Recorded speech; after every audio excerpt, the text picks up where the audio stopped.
Dude, this righteous fear, man, it's different, man. It's it's provocative, man. I mean, I don't even know what that means. It gets the people going. Is the way he challenges the black elite. He talks about the black elite that's on TV and speaks that honest truth that we've always talked about on this platform, that a lot of times the worst ideas get out to the black community because the Negroes on TV care nothing about actually going in and building for the community. And the reason they don't is because if they do that, they'll be punished. They'll be taken off the platform and replaced by somebody who plays ball. They'll be punished. They'll be taken off the platform and replaced by somebody who plays ball.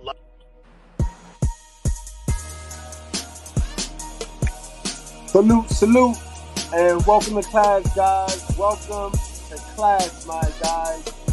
Wipe your feet on the like button. Keep in mind that we don't cater to any groups, gangs, communities, religions, feelings, or emotions. We cater to the truth. We cater to common sense, and we do not complicate it. What's going on, squad? The Dean! What's going on, Dean? We definitely in the building. Who else we got? Sigma Nation, definitely in the house. Zone, what's going on, Zone?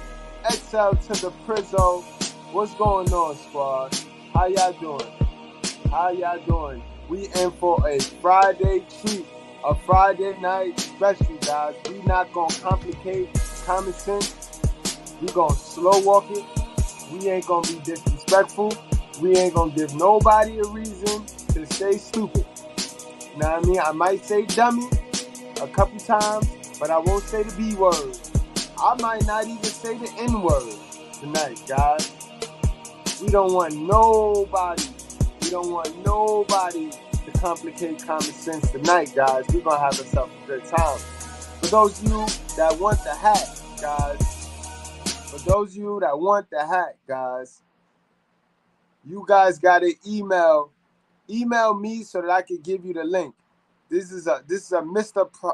Palmer production right here. This is a Mr. Palmer production. If you would like, you can go subscribe to the Mr. Palmer channel. You know what I mean? And you'll follow the instructions. F child support, guys. Salute to you guys right there, y'all. Salute to you guys. That's how we do. You know what I mean? All right, guys. So now you're late. After the music stopped, you're late, guys. You know what I mean?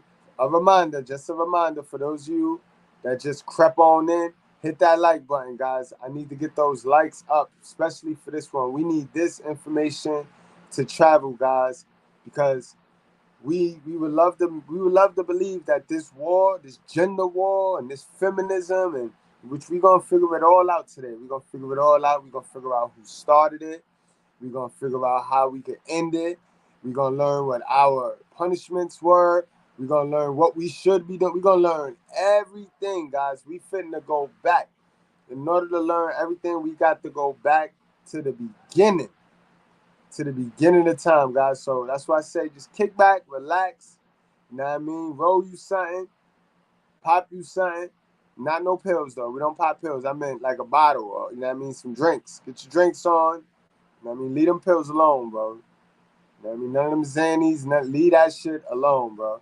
But in any event, enjoy your Friday. How you enjoy? You are here at the Mr.Goodbread show, the brutally honest truth, guys. And this is what it is. Pat yourself on the back, because a lot of people don't like to spend their Friday, you know I mean, their entertainment time learning, getting educated. You know what I mean? So you are a special group. Like we always are, guys. We are a unique bunch of individuals that like to critically think for ourselves. You know what I mean? We like to hear new information, and especially if you can prove the stuff that you're saying, we'd like to hear it. Because we can learn from anybody, no matter how they look. All right, guys? Keep that in mind. Keep that in mind.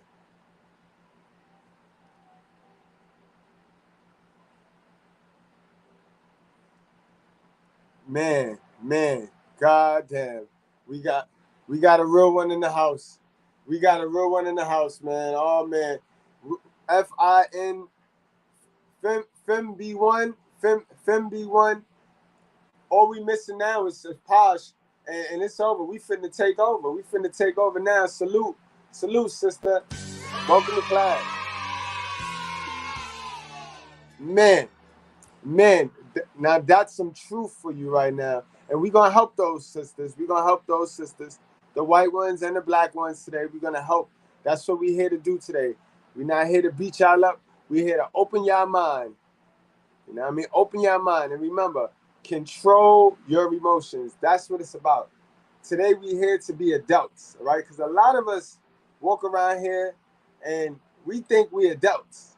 But we not as an adult as we think, because you ain't an adult if you can't control your emotions. You know what I mean? If you can't control your emotions and how you converse with the opposite gender or with the same gender, then you can't call yourself adult. You can't call yourself an adult. Remember, we live in a society where people are comfortable talking the talk. They'll talk this, they'll tell us who they are, and we get a chance to see who they actually are. You know what I mean? Remember, guys, don't walk around here expecting to get credit and to get clout for stuff you didn't create. You know what I mean? You get credited for and you get judged and for what's due on what you do, not your intent. Because a lot of people get that intent and that action confused. What you intend to do is great, but you get charted for what you do and what you have done and what you're doing. All right, guys? So, salute to the squad. Salute to the squad. We're in the house. Isaiah, what's going on? My guy, what's going on, man? Yeah. A lot of y'all love the hat. Remember, Mr. Palmer, F child support. You know what I mean? Throw him in the search. Matter of fact, he might be live right now, guys. You know what I mean? And just go to his chat and say, I need a hat. And he'll give you the information on how to order the hats, guys. All right, guys. So we want to start with this gender war because y'all think it's a gender war when it ain't it ain't a gender war, guys. It's a spiritual war, guys. Remember, guys, control your emotions, guys. A lot of y'all been taught some things. Those things are wrong. It's okay. It's okay. I didn't know everything, and I still don't know everything. But I know this, guys. I know this. So we're going to start with the beginning. And to start with the beginning, we have to go to the fall of Lucifer. Remember, this is spiritual. This is a spiritual thing, guys. This is a spiritual thing, guys. Word up! What's going on, my guy? Word up. You're late as a motherfucker, but you're here. You're late as a but you're here. You know what I mean? That's what's up, my guy. Salute. Gotta give him one of those, man. Gotta give him. Word up made it, man. He made it. The devil was holding him like, shit, don't go over there today. You don't need to hear that shit. You don't need to hear that today.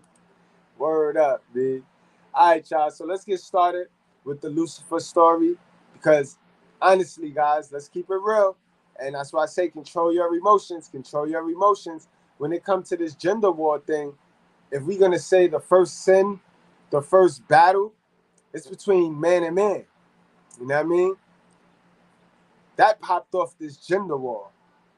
You know what I mean? Had that not happened, men would be good with men and women probably be good with women and we'd be all living in peace. All right, guys? So let me show you what I'm talking about, guys. Let's get on down the road. Let's get on to some content, guys. Remember, we going in order. We going in chronological order today, guys. So that we get no confusion. Don't complicate common sense. You don't got to be spiritual. You don't got to be religious, guys. I'm not religious, guys. I'm spiritual, but I'm not religious. You know what I mean? Religion is a business. They don't kick this in the church. They don't give it to you like this in the church, guys. You know what I mean? So we not religious over here. We are real religious. R-E-A-L, religious. You know what I mean? That's us over here. We use that Bible the way it should be used with some common sense. And we don't complicate it. Remember, guys, I told y'all, if the King James Version is too complex for you to read, and it just makes you not want to read it, don't get that version, guys. I preferably like the ESV version, guys. Smooth sailing, guys. Smooth sailing. Make you want to read more. All right, don't go following this mainstream agenda. The King's reign, King James, motherfucker. All of them say the same thing. All right, say the same thing. Don't be no dummy. You know what I mean? Unhook from the rest of the sheep. Unhook from the rest of the sheep that's running off of mis and false information, guys. Remember, we suffer for the lack of knowledge. Today, we gonna get that knowledge, guys. All right, let's get this work.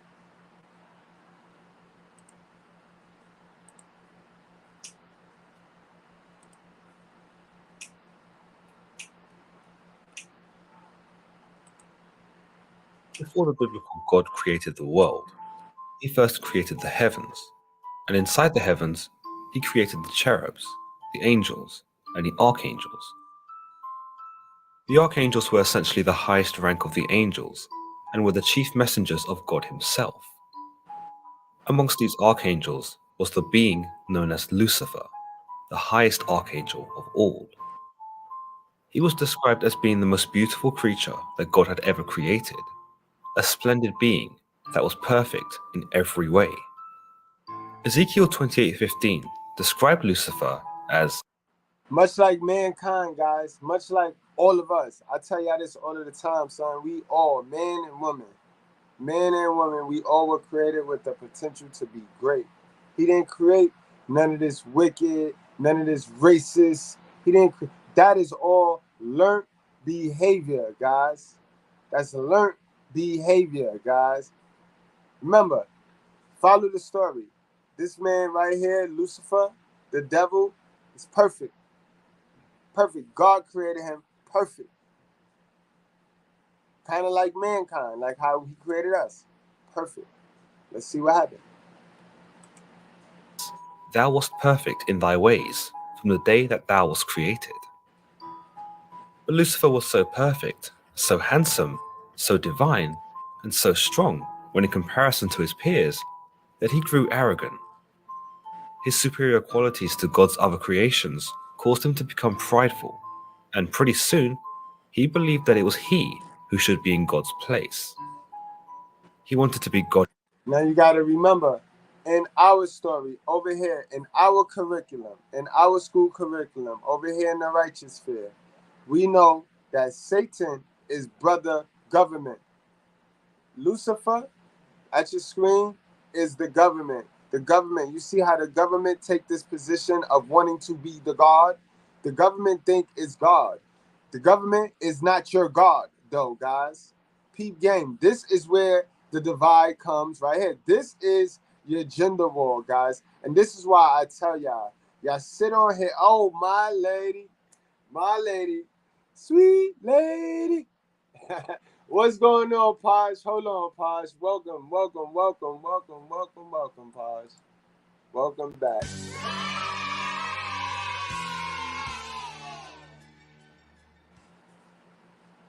Welcome back, Posh. You caught a good one, Posh. You caught a good one. We just started. You ain't really missed nothing.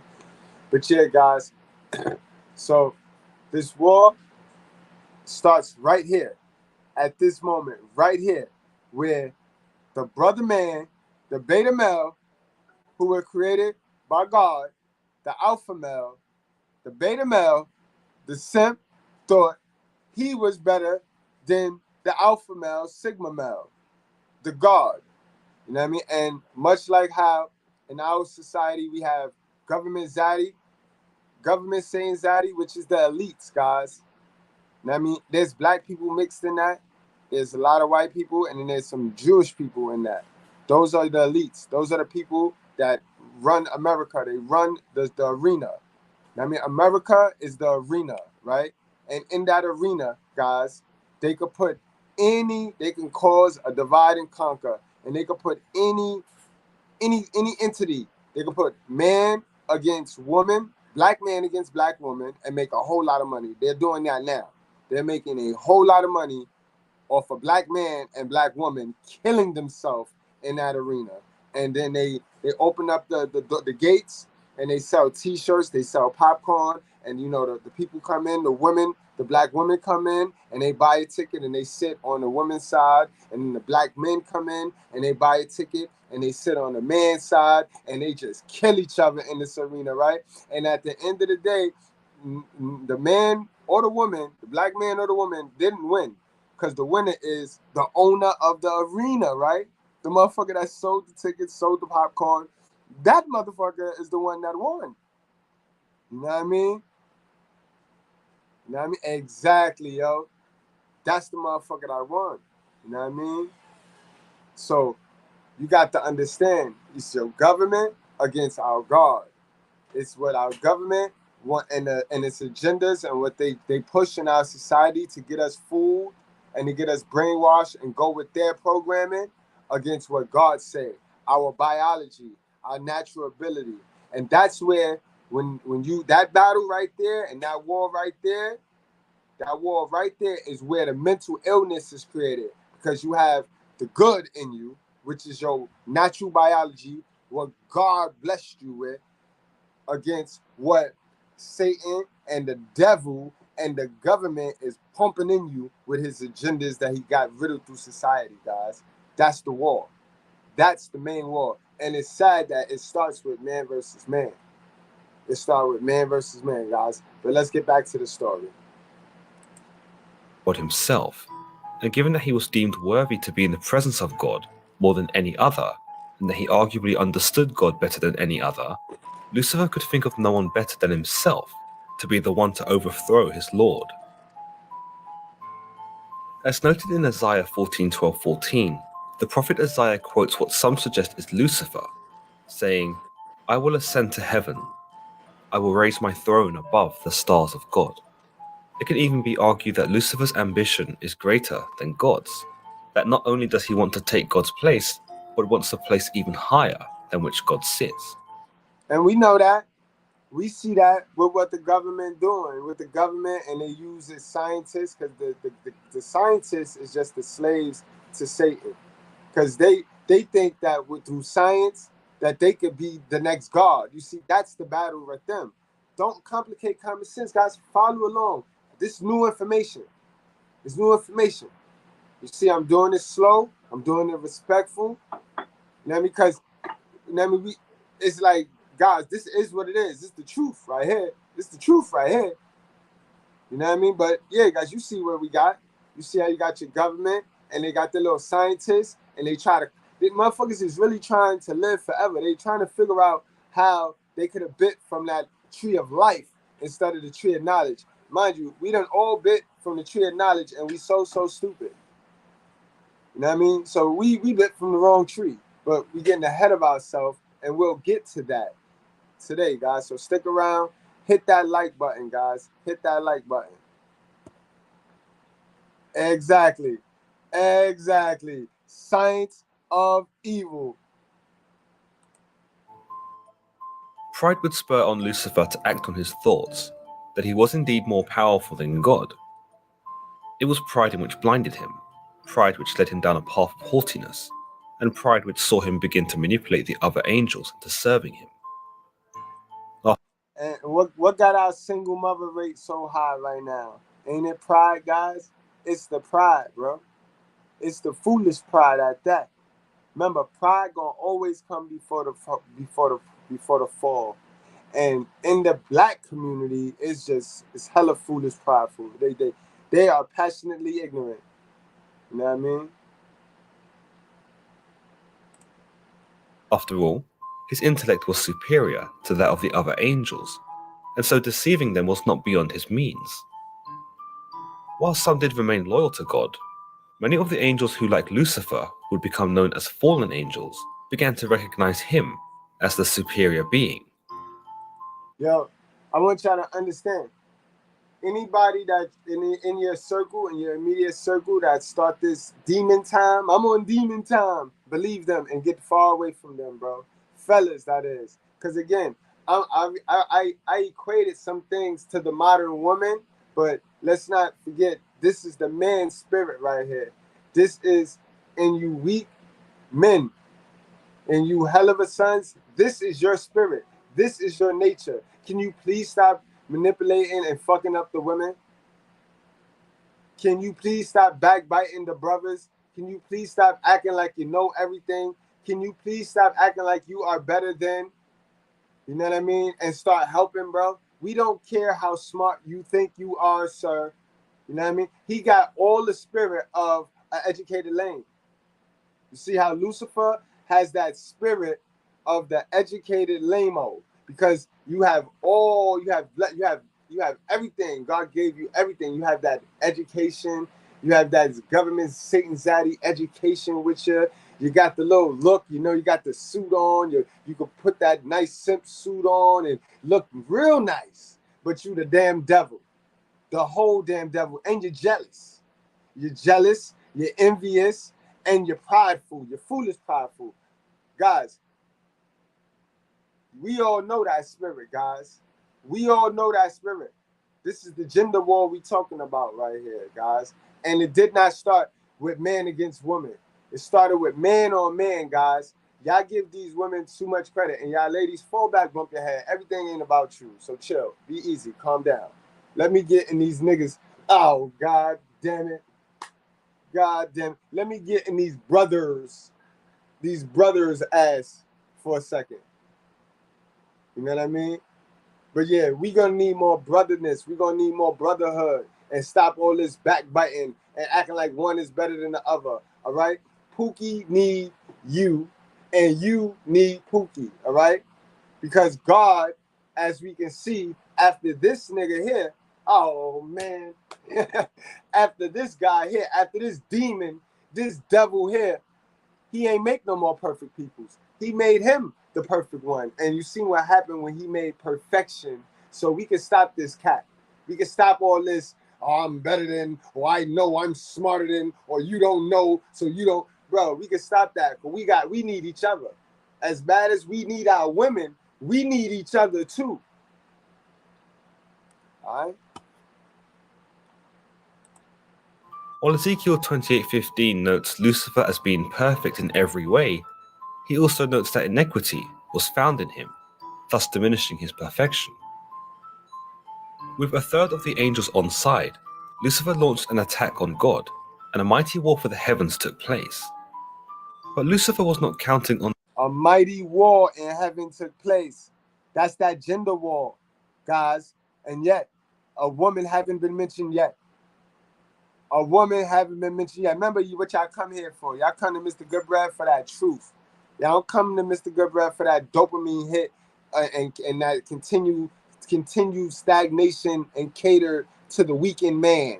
Like, bro, fucker, we was weak in December. You cannot possibly be watching my channel and still a weak man. No. We ain't gonna cater to that bullshit, bro. You go to Crimson Cure for that shit, man. You can go to one of them chicks for that shit. We know. We done clipped up now. We know what time it is. We know this is a spiritual war, and the devil is always working. And it don't have a look. A liar don't have a look. A manipulator don't have a look. None of these things have a look. So you got to pay attention and intake some new information, guys. But this is what it is. This was the gender war. This is how it started. Hit that like button, guys. You ain't going to get the quality information, the unbiased truth, because I don't need to cater to no man, and I don't need to cater to no female. So you're going to get the gray area removed over here.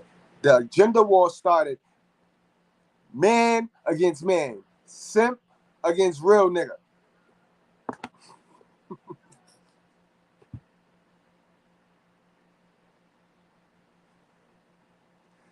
You know what I mean, guys. Yeah. Simp against the real brother. on the strong resistance put up by another archangel, the one known as Michael. Unable to defeat Michael in his current form, thus lending Lucifer to doubt his own perfection at this point, Lucifer transforms into a dragon, as noted in Revelation 12:7-8, and there was war in. Like again, you can't front. You can't talk fear into somebody. You got to go with your actions. And clearly he thought he could talk himself into something, and he wasn't ready for it. He wasn't ready, so then he tried to change up. He tried to change into some dragon and still got dragged. In heaven, Michael and his angels fought against the dragon, and the dragon and his angels prevailed not. Neither was their place found any more in heaven. While you might say Lucifer had the courage to rebel in the first place, although many would say this was not courage, and more so blind arrogance, he's ultimately defeated by Archangel Michael.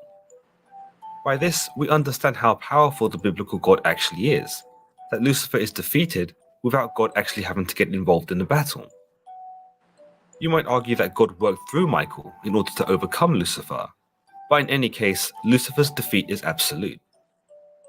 Revelation 12:9 goes on to state, "And the great dragon was cast out, that old serpent called the devil and Satan, which deceiveth the whole world, as he was cast out into earth, and his angels were cast out with him." This is also where we see Lucifer referred to by his other namesake Satan, which he earns after he has been defeated. His defeat is more than just a loss of pride though. Lucifer loses everything. He's not only shunned by God, but he is cast out from heaven, along with all the other angels who had sided with him. Gone are his glory days of being the most splendid, perfect being of all of God's creations, and instead, he takes the role of the complete opposite. His fall to earth is described by Luke, who quotes Jesus in 10:18, "I beheld Satan as lightning fell from heaven." Lucifer's ultimate fate is detailed in Revelation 20:10, where it's understood that the devil that deceived them was cast out into the lake of fire and brimstone, where the beast and the false prophet are, and shall be tormented day and night, forever and ever. It's understood though that Lucifer would not tolerate his sentence quietly. In fact, from the very day of him being cast out, Lucifer began to plot his revenge against God. Seeing as Lucifer Look, he didn't get enough. He didn't get enough. And that's where the gender war and feminism, the idea of feminism was born, guys. Did you hear that, right? Did you hear that? Still no woman mentioned, guys. Still no woman mentioned. This man lost a one-on-one and could not deal with it. He didn't. Now he turns into the hell of a son. Remember, I just told y'all, this that hell of a son. You know what I mean? This that hell of a son energy, bro. And we all know, we all have came across this particular character, this particular spirit. You know what I mean? Do not play phony with this particular spirit. It will come back to hurt you, bro. Y'all know y'all had a lot of y'all had friends, right? Come on, you know, this is what I mean, right? This is what I mean by people who have grown accustomed to believing they are due some credit that they never really earned, right? Because how many of y'all have played this team shit or this group shit where you the only one pulling the weight? You the only one pulling the weight in this group shit. It may be you and one other person that's pulling the weight, but really, ultimately, everything falls on your shoulder and you pulling the weight. And now you got dudes, you got about 5 of y'all and and 3 niggas in there thinking they you. 3 niggas in there thinking that they could talk like how you talk when you pull the weight. But because you stand with them and you associate with them, you know what I mean? You see how you kind of cater to their delusion. You feed their delusion. You know what I mean? When if you stop working and if you stop moving and doing what you do, motherfuckers will be lost. But they still feel like they're entitled to the respect you get. We all have had that person. And we all put our all in that person and what they did, right? Then them niggas act like they're better than us. Motherfuckers start treating us like we the motherfucker. Like, they start treating us like we bothering them. Like, you know what I mean? Like they put us on. We all ran across that. That's that devilish spirit. You know what I mean? That's that Lucifer, that Satan spirit. This is why I started the video by saying, anybody that screamed demon time, get away from them, bro. They really mean that, son. They don't even understand that they really mean that. Government agenda and this hip hop culture, this black culture, got niggas, everything that goes against God, they praising. Demon Time. They promote that. Why are we promoting Demon Time? Was no longer God's favorite creation, Lucifer would target his vengeance against that which took his place, mankind itself. When God created Adam and Eve, he tested them, forbidding them from eating from the tree of knowledge. Seeing an opportunity to scorn God, Lucifer snuck his way into the Garden of Eden, posed as a snake. However, in the early passages of Genesis, which detail the temptation of Eve, the serpent is never explicitly stated as being Lucifer. In Genesis 3:1, the snake is merely described. Exactly. And that's going to be key, guys, because I want you to know something about that. We're going to get to that story too today. So make sure you hit the like button. That is a key role because, see, a lot of the Red Pill channels, they start the Red Pill journey right here. They started right here, like this is the end all be all. Bro, how did y'all skip that whole beginning? You see what I mean by making sure y'all hit that like button so this type of content can spread? Because it's the truth with no leave outs. We don't cherry pick over here. You know what I mean? We're not gonna start our Red Pill journey on this Adam and Eve stuff. We know what happened. We know what got us here. We know what led God to create Adam and Eve, because he was good with his Lucifer creation. But had Lucifer not backstabbed him, he probably wouldn't even had to feel the need to make this creation and make it his best and his own. But I know one thing: when he made this Adam and Eve creation, he was not going to make the same mistake he did when he made Lucifer. And that's why I tell you guys, none of us is perfect, and none of us is that nigga. We all need that other half, that other energy. So if you is a Pookie energy, then you need that educated lame energy to complete you. You need to get an educated lame friend real fast. And if you, my friend, is one of these pro-black educated lames, sir, you need to go get you a Pookie friend ASAP, bro. ASAP. So let's stop hating on each other. Let's stop hating on each other and let's link up. You know what I mean? So we can level up. You know what I mean? And adapt and learn from each other. Because none of us is the man. None of us is the man until we go get God. Until God make us the man. You know what I mean? As long as we play this ways of the world game, none of us is a complete man. We need each other. You know what I mean? Exactly, boy. That boy good. It's the age-old battle, and y'all see it. Lucifer versus God. God is Pookie, guys. On the low. On the low. On the low. I haven't lied to y'all yet.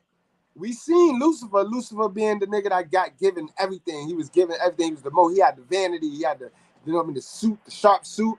But Jesus, God is the hoodie. God got the hoodie on. He doing the work. His hands too dirty. He creating, he building everything. He building too much to have to wear a suit. Nah, you wear the suit, Lucifer. And that's the age-old battle right there. Pookie versus Chad and Pookie and Ray Ray versus Chad and Tyrone. Cain and Abel. You know what I mean? You get it, guys? Described as being a crafty animal. Therefore, it's likely that the idea that Lucifer is this serpent is merely ascertained by the members of the faith. While it's taught as scripture, it's not necessarily stated in these opening passages. Some may counter this argument, though, by saying that Lucifer is referred to as the serpent, most notably in Revelation 12:19, where he is called that old serpent, and perhaps therefore the original serpent.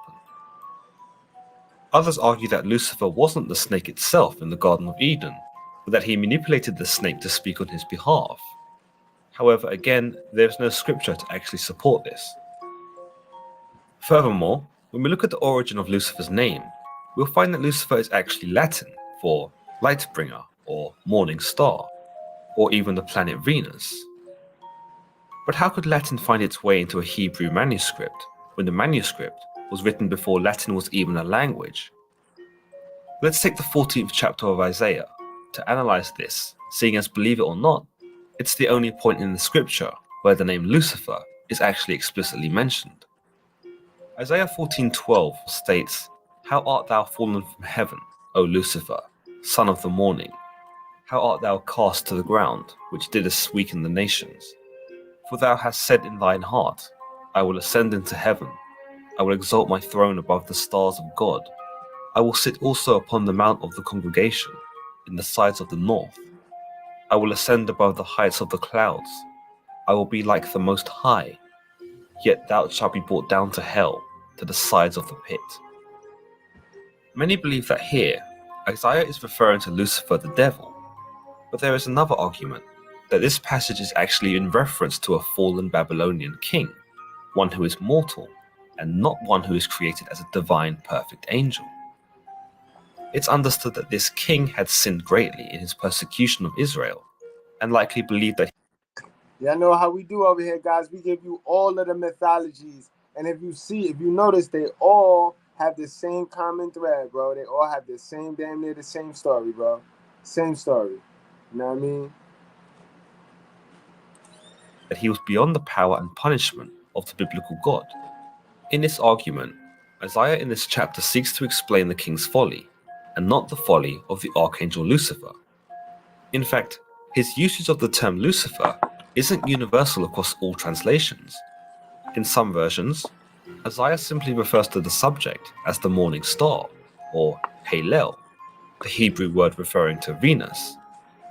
It implies that the king of Babylon, whose identity is not confirmed in scripture, was once someone considered in high regard, before his downfall, as predicted by Isaiah. But if this is the case, then how did it all become about Lucifer, the fallen angel? Well, that's not exactly known, but we can speculate that early Christian scribes, who were by this time writing in Latin, simply decided for themselves that this would be a great opportunity to fit in a story about a fallen angel. Going by this argument, Isaiah 14:12 was therefore hijacked by these scribes and molded to fit their own narrative about the character Lucifer. By the time of King James I's translations into English, Saint Jerome, who was largely responsible for these translations, would incorporate Lucifer into the final version, and thus the metamorphosis of what was a Babylonian king who'd sinned for his arrogance would instead become Lucifer, the fallen angel of God. It would be interwoven into the biblical account of the fall, and would eventually become canon for some believers. The same can be said for Ezekiel's words in 28:15, where he states, Thou wast perfect in thy ways from the day that thou wast created, until iniquity was found there. While there are many who believe that Ezekiel is addressing Lucifer, other accounts indicate that Ezekiel And guys, I need y'all to know that inequity was found in you. I need you to know who put that inequity in you, all right? Here go the controversy. They don't like me to talk about it, but your oppressor will be the person that brought you into this world, and she can take you out. You know that line right there? I brought you into this world. I can take you out. Remember, she is not your God either. She is not your God, but she is your oppressor. You know what I mean? Now let that sizzle in your spirit, fellas. So stop blaming the white man. White man, I hope you don't think the black man did you anything. You know what I mean? I don't know who the hell y'all blaming, but your oppressor is your mother. All right? Not no white supremacy. is actually referring to an unnamed mortal king of Tyre. In conclusion to this video, regardless of how you interpret the story of Lucifer, whether as an unnamed Babylonian king or the fallen angel of God, the moral of the tale is quite profound. It echoes the old saying, pride goes before a fall, or in the biblical sense in Proverbs 16:18, pride goeth before destruction, and a haughty spirit before a fall.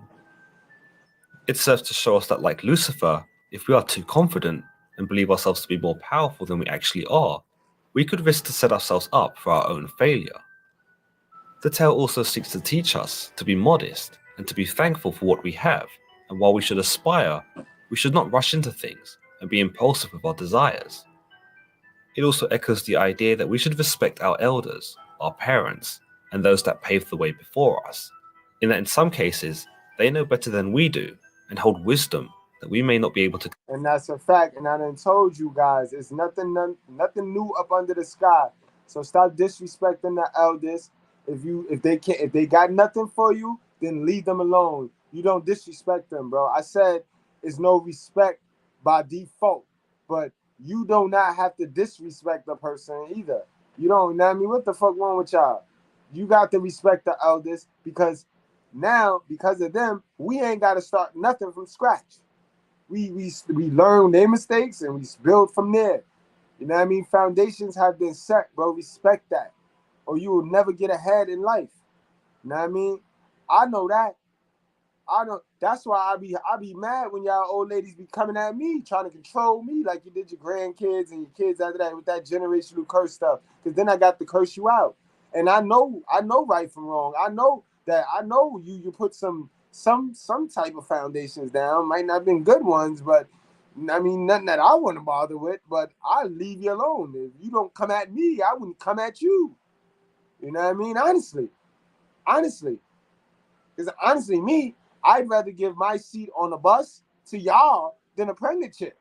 Yeah, I didn't get her pregnant.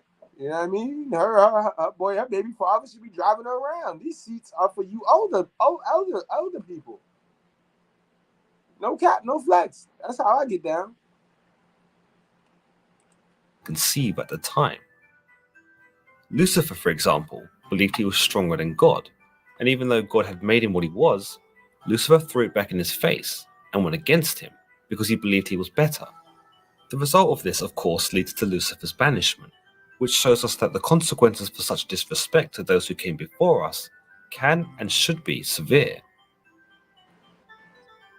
Let me know your thoughts on Lucifer below, and what tales and ideas that you believe in when talking about this convoluted and yet powerful figure. Please leave a thumbs up on the video, as this really helps me out, and don't forget to hit the subscribe button. Until the next. All right, guys, y'all got any questions before we go further? Before we go any more further, do you have any questions, guys? Drop it in the chat. You know what I mean? We'll take a little pause. I know that was a lot. That was a bit much, especially for those of y'all that never heard that story, because y'all jump right into the Adam and Eve story because y'all go to these weak red pill channels. You know what I mean? But y'all got any questions? Put it in the chat. You know what I mean? I'll clear it up. I'll clarify it. You know what I mean? If y'all got any things y'all need to add, you know, I'm willing to learn. Y'all know, teach me, bro. This is the time to teach me. You know what I mean? Any suggestions, put it in the chat, guys. You know, this is a total team effort over here. You know what I mean? Y'all know how we do over here. But that was real. That was real. Let's turn that down a little bit. Yeah, guys, that was real right there. That was real information. For those y'all didn't know, the war is in full effect now. It's up. For those y'all that just now tuned in, we going over the step by step, the very beginning of the gender war and who started it. So far is one on the man side. The man started it.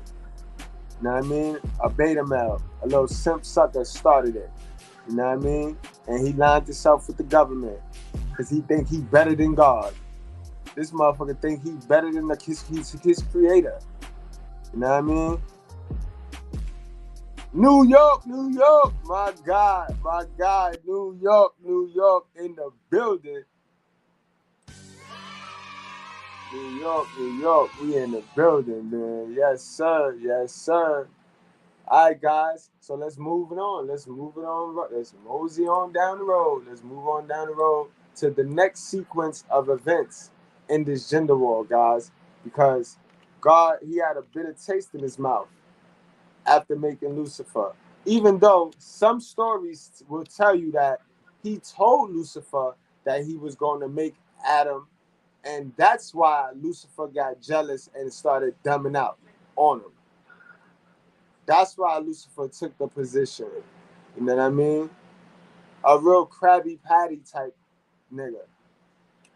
Brother. You know what I mean? A real Krabby Patty type brother. He told him, if that's the way that went. You know what I mean? I have no verification of that.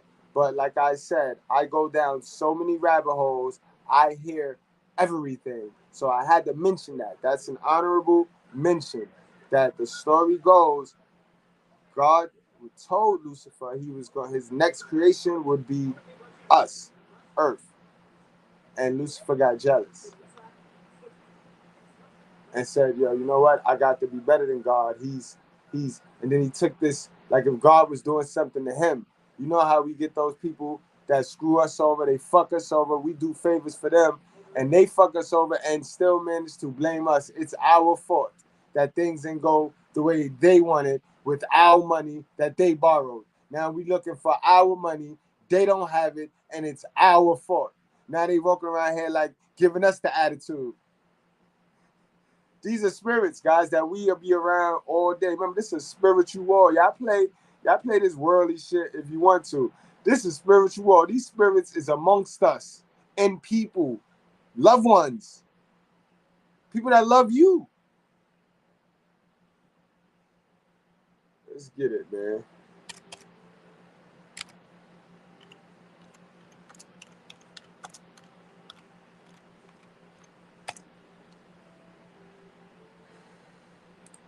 All right, all right.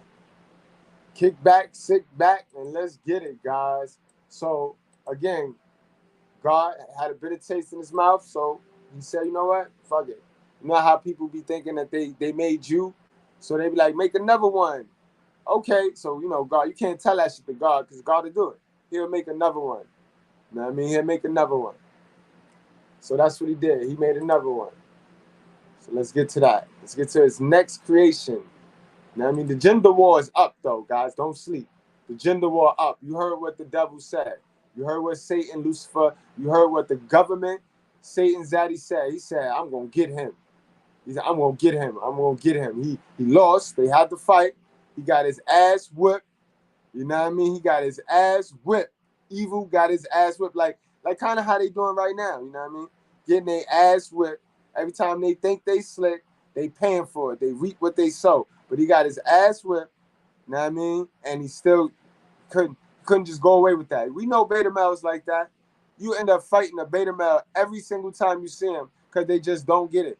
And then sometimes they get an affliction to pain to where they start liking it. And they want you to hurt them. They do things and they make moves knowing you gonna hurt them. And they so used to that. Remember, childhood trauma. Remember, that's a reflection of what they've been through in their childhood.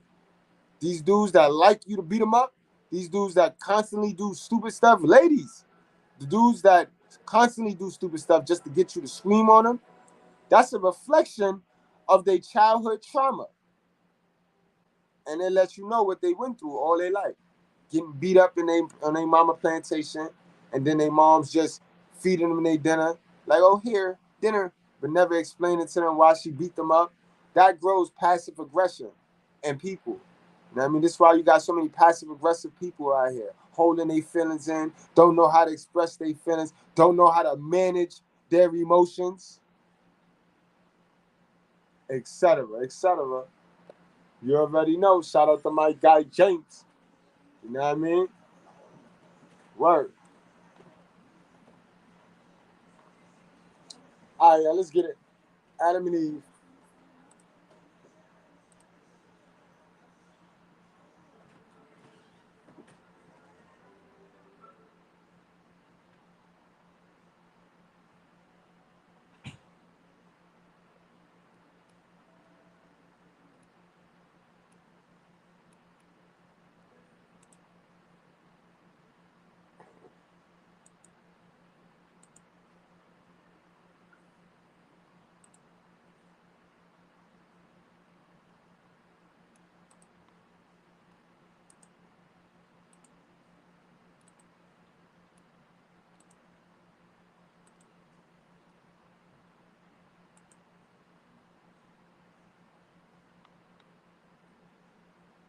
United to his wife, and they become one flesh.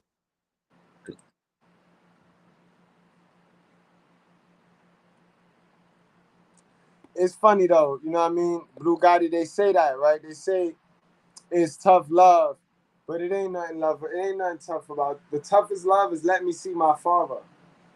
That's tough love. How about that?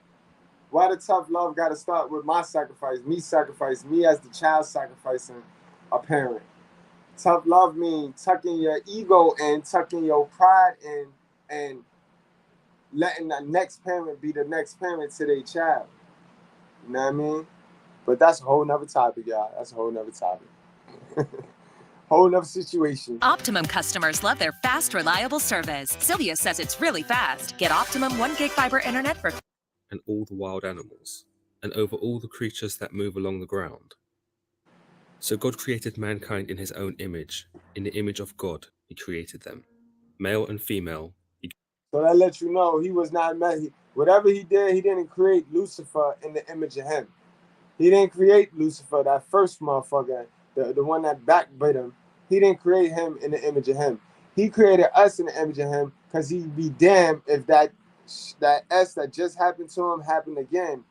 But I'll digress. He created them. The story of Adam and Eve and the creation of man is probably one of the most recognized biblical stories throughout all of Scripture. It is the first story that appears in the Bible in the book of Genesis, which details the beginnings of pretty much everything, from the beginning of sin and evil to the very first murder and death. It also features elements of the fall of mankind, the fallen state of the world, and outlines the need for a redeemer of some kind. You mean to tell me all of that is in this one little book? All of that knowledge and wisdom that this man say we lack and we suffer because we lack that. All of that is in this book right here. We can get all that from this book, this chapter right here. Not just the book. All that in this chapter of the book. So I mean, we ain't even got to read the whole thing. Is that real, guys? So hey, another thing, right? So you mean the white man left that in this book? Because, you know, the white man took things out of this book. The white man manipulated this book, but he left that? That's important. Like, that's the fundamental root of our existence on earth and how we gonna live righteous. Why not take that out? You know what I mean? Don't be stupid and don't complicate common sense, guys. All right? Remove your emotions and look and see it for what it is. You know what you see in reality, right? Now listen to what it is in the spiritual sense. Remember, the spirit feels and sees before your flesh. All right? You're not going to understand everything, and it's okay. In this video, we'll be focusing on the creation of Adam and Eve in particular, the very first humans as far as the Bible tells us. We'll also be looking at their roles within the Garden of Eden, how they were led astray by the serpent, the punishments they each received, and ultimately how... I definitely heard about that. And that was after he fell. After the fall, remember, before the fall, that boy was vanity. This is why I tell y'all, don't trust them vanity people. Them people that's all about vanity, they will turn on you. They're going to do the Lucifer on you. It's written. It's written. Anybody that's only and all about vanity is the Lucifer spirit. That is what Lucifer is. Pride. And that's all. You need more than pride in this world. You need more than that pride in this world to get by. But yeah, I heard about that. Don't ever feed the race hustle. Don't ever feed the race hustle, bro. I talk the truth. The truth has no color. You know what I mean? It's a good versus evil war. I already gave you the numbers. I told you 20% of black people is great. Good. I'd fuck with them. 20% of white people is great. Good. I'd fuck with them. 20% of Asian people, great. Good. I'd fuck with them. 20% of Mexican people, great. Good. I'd fuck with them. My Dominicans, my Puerto Ricans, and so on and so on and so on. Then we have the rest of these fuckers. We have the 80% of black people that are trash. Then we have the 80% of white people that are trash. And so on, and so on, and so on, and so on, and so on. I mean, it's a mathematical equation, bro. You know what I mean? We all don't have great Virgin Mary mothers. So we're not going to play that when we already know the virtuous woman is rare. We're looking for the virtuous woman our damn self. So we not going to play like our mother was some virtuous woman, bro. I done told y'all 95% of us, our moms need therapy, and she raised us needing therapy, nigga. Oh God, that shit was passionate, bro. Matter of fact, I don't apologize for that one. I felt that one. But let's get back to this story, man. How they were kicked out of paradise for their betrayal of God. In the beginning of Genesis, we are told that there was nothing, and that God created the heavens and the earth. He established the night and day cycle upon the earth by creating light, and also creates the sky, the water, and the land upon it. Upon the land he creates vegetation and plants which can produce fruit, and also introduces the sun, the moon, and the stars. After this we see God create fish and creatures of the waters, before creating birds that fill the sky. God is so pleased with these creations that he decides to also create land animals that move across the terrain freely. So people, y'all need to be humble, bro. He ain't mentioned y'all yet. He ain't make us yet. He made all this shit, and he ain't make us yet, bro. This is why you must be humble, bro, and you must be grateful, bro. Especially if you are a woman, bro. You didn't build none of that. You didn't do none of that. You didn't do none of that. You know what I mean? It was done for you. Lastly, he creates mankind, where, as stated in Genesis 26 through 27, he makes mankind in his own image and likeness, with the intention that they will rule over the animals that he has bestowed upon earth. We are then given even more confirmation of this in Genesis 27 through 28, which indicates that God intended for the world and all its contents to be ours, and that animals and plants are for our consumption, saying, God blessed them and said to them, be fruitful and increase in number. Fill the earth and subdue it. Rule over the fish in the sea and the birds in the sky, and over. All right. You see how they manipulate that line? What was he talking about when he said be fruitful and fill the earth? You know what I mean? Because it was only one person born at the time. It was only man. You know what I mean? It was no woman. So he wasn't talking about reproducing. He obviously wasn't talking about reproducing kids. You know what I mean? He was talking about resupplying the earth resources. That's what he was talking about. He talking about resources, guys. You know what I mean? Why y'all let them Christian churches manipulate y'all into having poverty babies and shit? Huh? Huh? White supremacy ain't do that, black people. We gotta stop blaming shit we volunteer for on people. We gotta stop doing that. Every living creature that moves on the ground. Then God said, I give you every seed bearing plant on the face of the whole earth, and every tree that has a fruit with seed in it. They will be yours for food. And to all the beasts of the earth, and all the birds in the sky, and all the creatures that move along the ground, everything that has the breath of life in it, I give every green plant for food. And it was so. The circle of life. And again, my church going folks, yo, y'all need to leave me alone about smoking weed, bro. You heard this man tell, you heard what this man gave me, man. He gave me all the plants, bro. Now leave me the fuck alone, bro.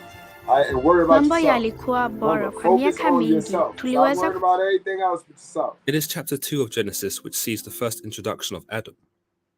We are told that neither shrub nor plant had sprouted, because not only had God yet to send rain upon the earth, but there was also no one to tend to the plants either, to ensure their proper growth.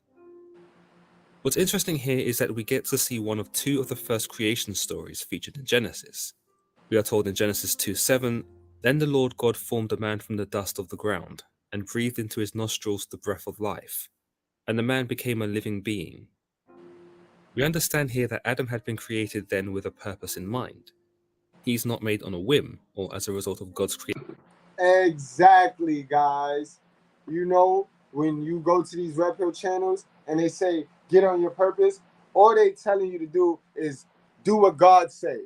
But they ain't gonna tell it to you like that because I don't know, God ain't popular. The truth not popular, the truth not entertaining. So they tell you they dress it up and they be all cute with it, like, yeah, get on your purpose and leave y'all niggas lost and not knowing what the fuck y'all talking. My purpose, I go play video games or I go do this. Your purpose, guys, got to be getting to the creator. You got to go take in some information. God, the only person that know your purpose, bro. Go get your purpose, get on it, and watch how life treats you, bro. You know what I mean? It's written, guys. He created us with a purpose. Y'all know what that purpose was? That purpose was to work, guys. Hashtag overtime gang. I like that, yo. True on Blue Gotti, I like that one right there. BT, I like that one. Hashtag overtime gang. He created us to be workers, guys. This is why the lazy niggas, the niggas trying to slide by, get by, skate on by, them niggas is gonna skate on into some raggedy coochie. That's what they skating on by in. Because that's not our purpose. Our purpose was to work, guys. And remember that. Remember our ultimate purpose. Because this is going to be the reason why our sisters turned their back on us. Remember our ultimate, why he created us. Because why he created us is the very same punishment he gave us. So it's really like we ain't get punished. Man never got punished for her eating the apple. That's where that animosity comes in at, guys. But I'm getting ahead of myself. Hit that like button, guys. We talking tonight. We grown-ups tonight. Know what I mean? We grown-ups tonight. Yes, sir. Yes, sir. I am retired. We only do Old Testament over here. We are Old Testament preachers over here. We gonna call out the sin. And if that sin, if you want to hear about that sin, then you gonna come in and you gonna quietly listen, right? But what we not gonna do over here is we not gonna cater to no itching ear like the rest of these channels on YouTube, right? Where they let's see what's trending, what the people want to hear, what they want me to talk about. Or they talking about Pearly, or they talking about single mothers, we don't do that, bro. We call it sin, we focusing on the sin, we get the facts, and we present it. Those that want to know. Those that don't. You're sure you're free. It's your choice to click in these thumbnails. This Old Testament over here. Salute, my guys. Salute. You were 100% right on that. Creativity, but because God had a use for him, much like those of the faith believe God has a use for everyone in their own way. Adam's role here was to serve as a caretaker for the Garden of Eden, which we learn from God in Genesis 2:15. The Lord God took the man and put him in the Garden of Eden to work it and take care of it. Adam is therefore the first human to ever commune with God in any way, as far as Genesis goes. It's hard to imagine the dynamic between Adam and God, given that the Bible does not share much of what their relationship was like, whether it was like that of a father and a son, or whether it was more like that of a boss and an employee. In any case, Oh baby, it's looking like a Ursh's Friday tonight, man. It's looking like a Ursh's Friday tonight. Zone called it. He said we Ursh's. We Ursh's. Will you please stop balling up and folding up as though we can't even figure out what it is? It's going to be $1 just laid out in there. It's all right. It won't hurt our feelings. We had to go to Family Dollar and buy iron. To iron out all the dollars because we can't even tell what they are. I work in the trustee ministry and we're trying to go to Golden Corral too. By the time we iron out all the dollars, everything is closed. And we don't even cook on Sunday no more. So just lay it in the plate. It's still going to be $1. Amen. Come on, y'all. Let's just get along. Come on. Help us out. Because we ushers. We ushers. Amen. We're here to serve you. And Man, we're gonna have us a good old Friday night, yo. Thanks, Zone, man. Much love and appreciation, yo. Man, I can't wait till y'all guys get the super chat and all that. I'm gonna cash out you though. Word up. But I can't wait, man. So we could be returning the favor and we could just be doing it how we do, yo. Teamed up. It's the righteous fair. Undefeated, undisputed, and unbothered, y'all. Salute, y'all. Salute to all my guys in the chat. Salute to all my silent supporters. You know what I mean? Salute to y'all. Salute to all the Goodbreads. Salute to all the Goodbreads. Salute to all my truth-seeking Goodbreads, man. I love y'all, man. Word to me. Word to me. I get blessings for loving y'all. You know, I don't get blessings for hating nobody, woman or man. I get blessings for loving y'all and teaching y'all and telling y'all some truth. You know what I mean? Breathing life in y'all. Let's go.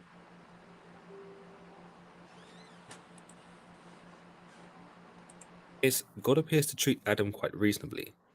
He doesn't make him do anything that appears to be too arduous, except to tend to the garden, and even allows Adam to share in the spoils, telling him that he can eat from any tree in the garden.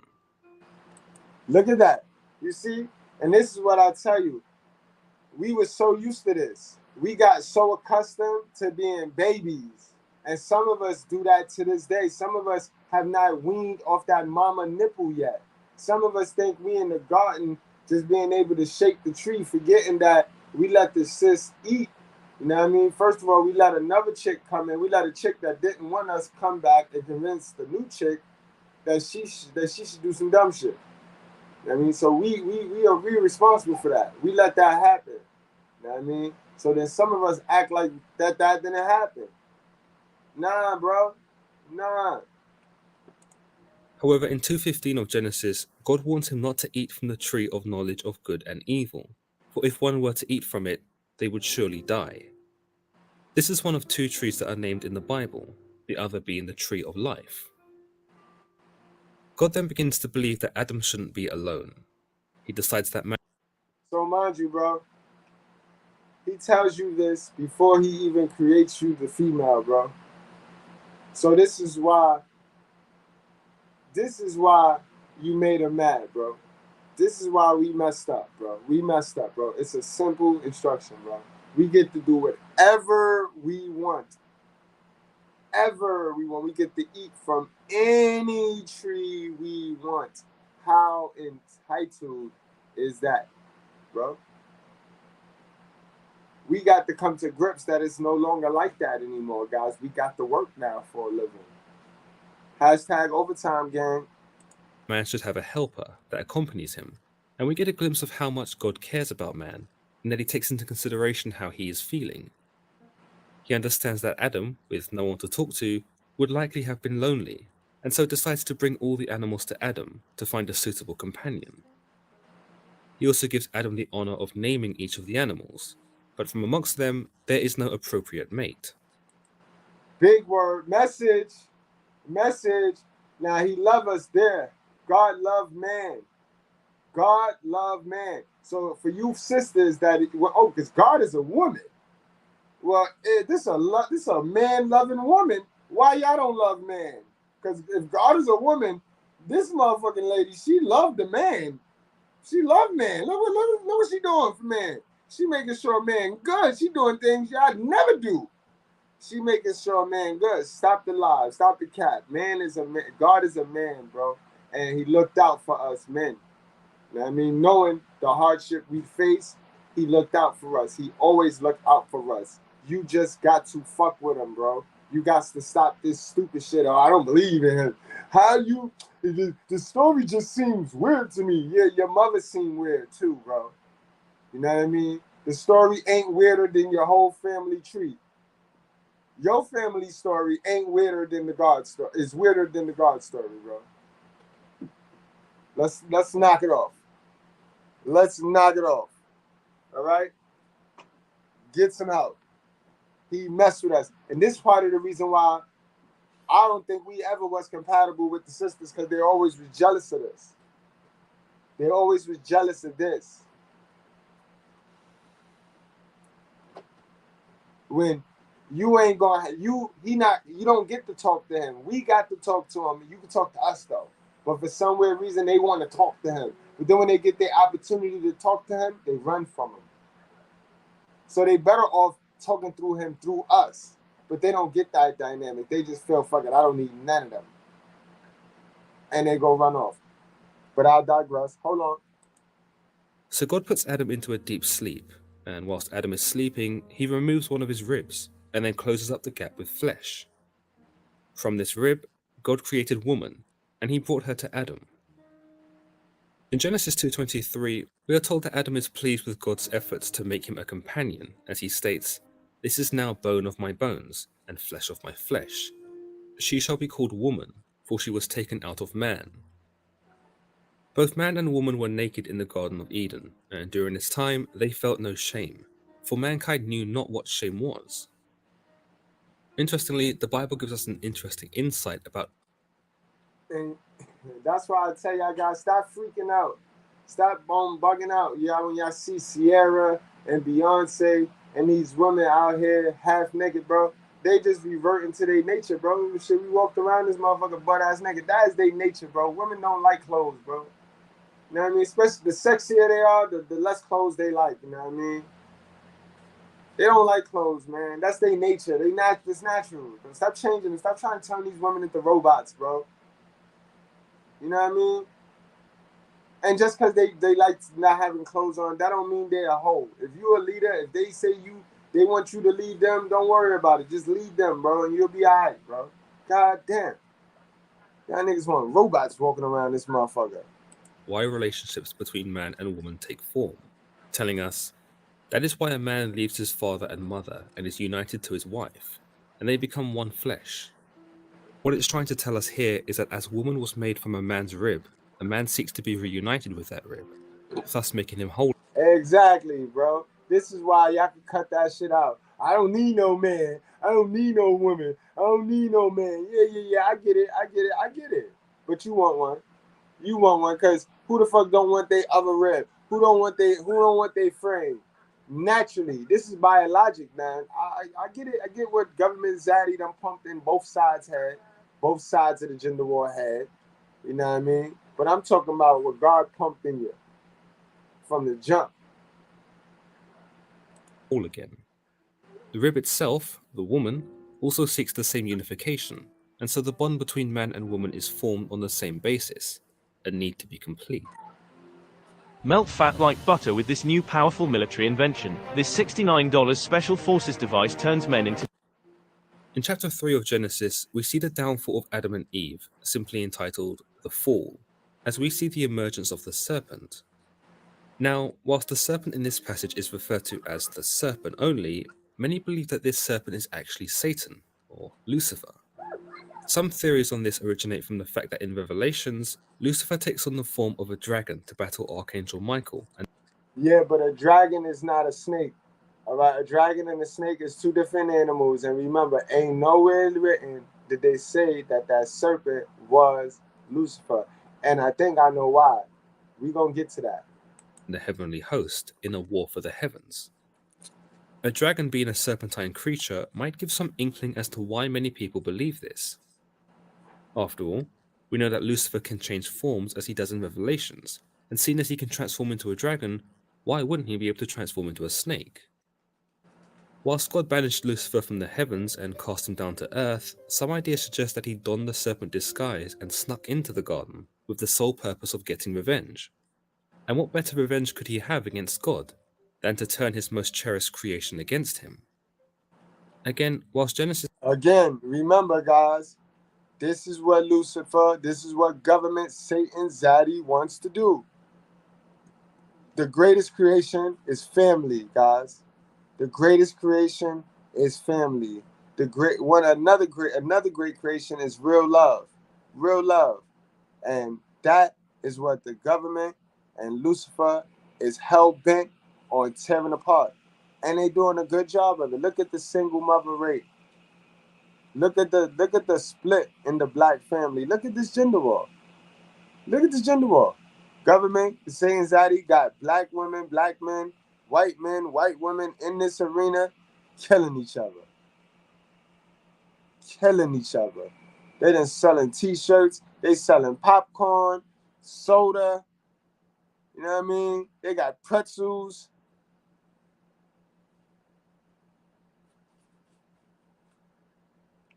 here does not give us confirmation as to whether this serpent was Lucifer or not. It does give the serpent a motive, for otherwise he just appears to be an evil being that has no reasoning to turn Adam and Eve against God, unless the serpent is simply inherently evil. Some people argue that the serpent was created by God to be evil on purpose, so that he could test if mankind would turn against him if given the chance. In this, mankind fails the test miserably. What Genesis does tell us is that the serpent is the most craftiest of God's creations. Now the serpent was more crafty than any of the wild animals the Lord God had made. He said to the woman, "Did God really say, 'You must not eat from any tree in the garden'?" Another interesting point to make of Genesis here is that the serpent appears to single out Eve in his attempt to corrupt mankind. After Eve Exactly. Message. Ladies, again, this is not a bash tonight. Ladies, be advised. There's some women giving out information that might not be right for you. Be advised, because we all know they didn't call that serpent, they didn't call that snake Lucifer, because Lucifer the dragon, that snake is Lilith. Oh yeah, that snake Lilith. That snake got to be somebody that was already in that garden to know what God said, to know what God said about this tree and what not to eat from. Oh yeah, remember, Satan never made his way into that garden when they had them dudes at that gate. Remember, they had hellfire at the gate for Satan. He wasn't coming back in after his fall. But there was somebody in there before Eve. There was one person in that garden after Adam, but before Eve. And we're going to get to that, guys. And that's going to tie this whole feminism thing in, guys. Remember, the apple, the fig, whatever the forbidden fruit you want to name is, that's feminism. That's feminism. Exactly. Word up. Word up. Eve tells him that they may not eat the fruit. And look, guys, my little man is 10, and he know this story. This story can't complicate. You can't complicate this. There's no way to complicate this unless you're in total denial and in total jackass mode.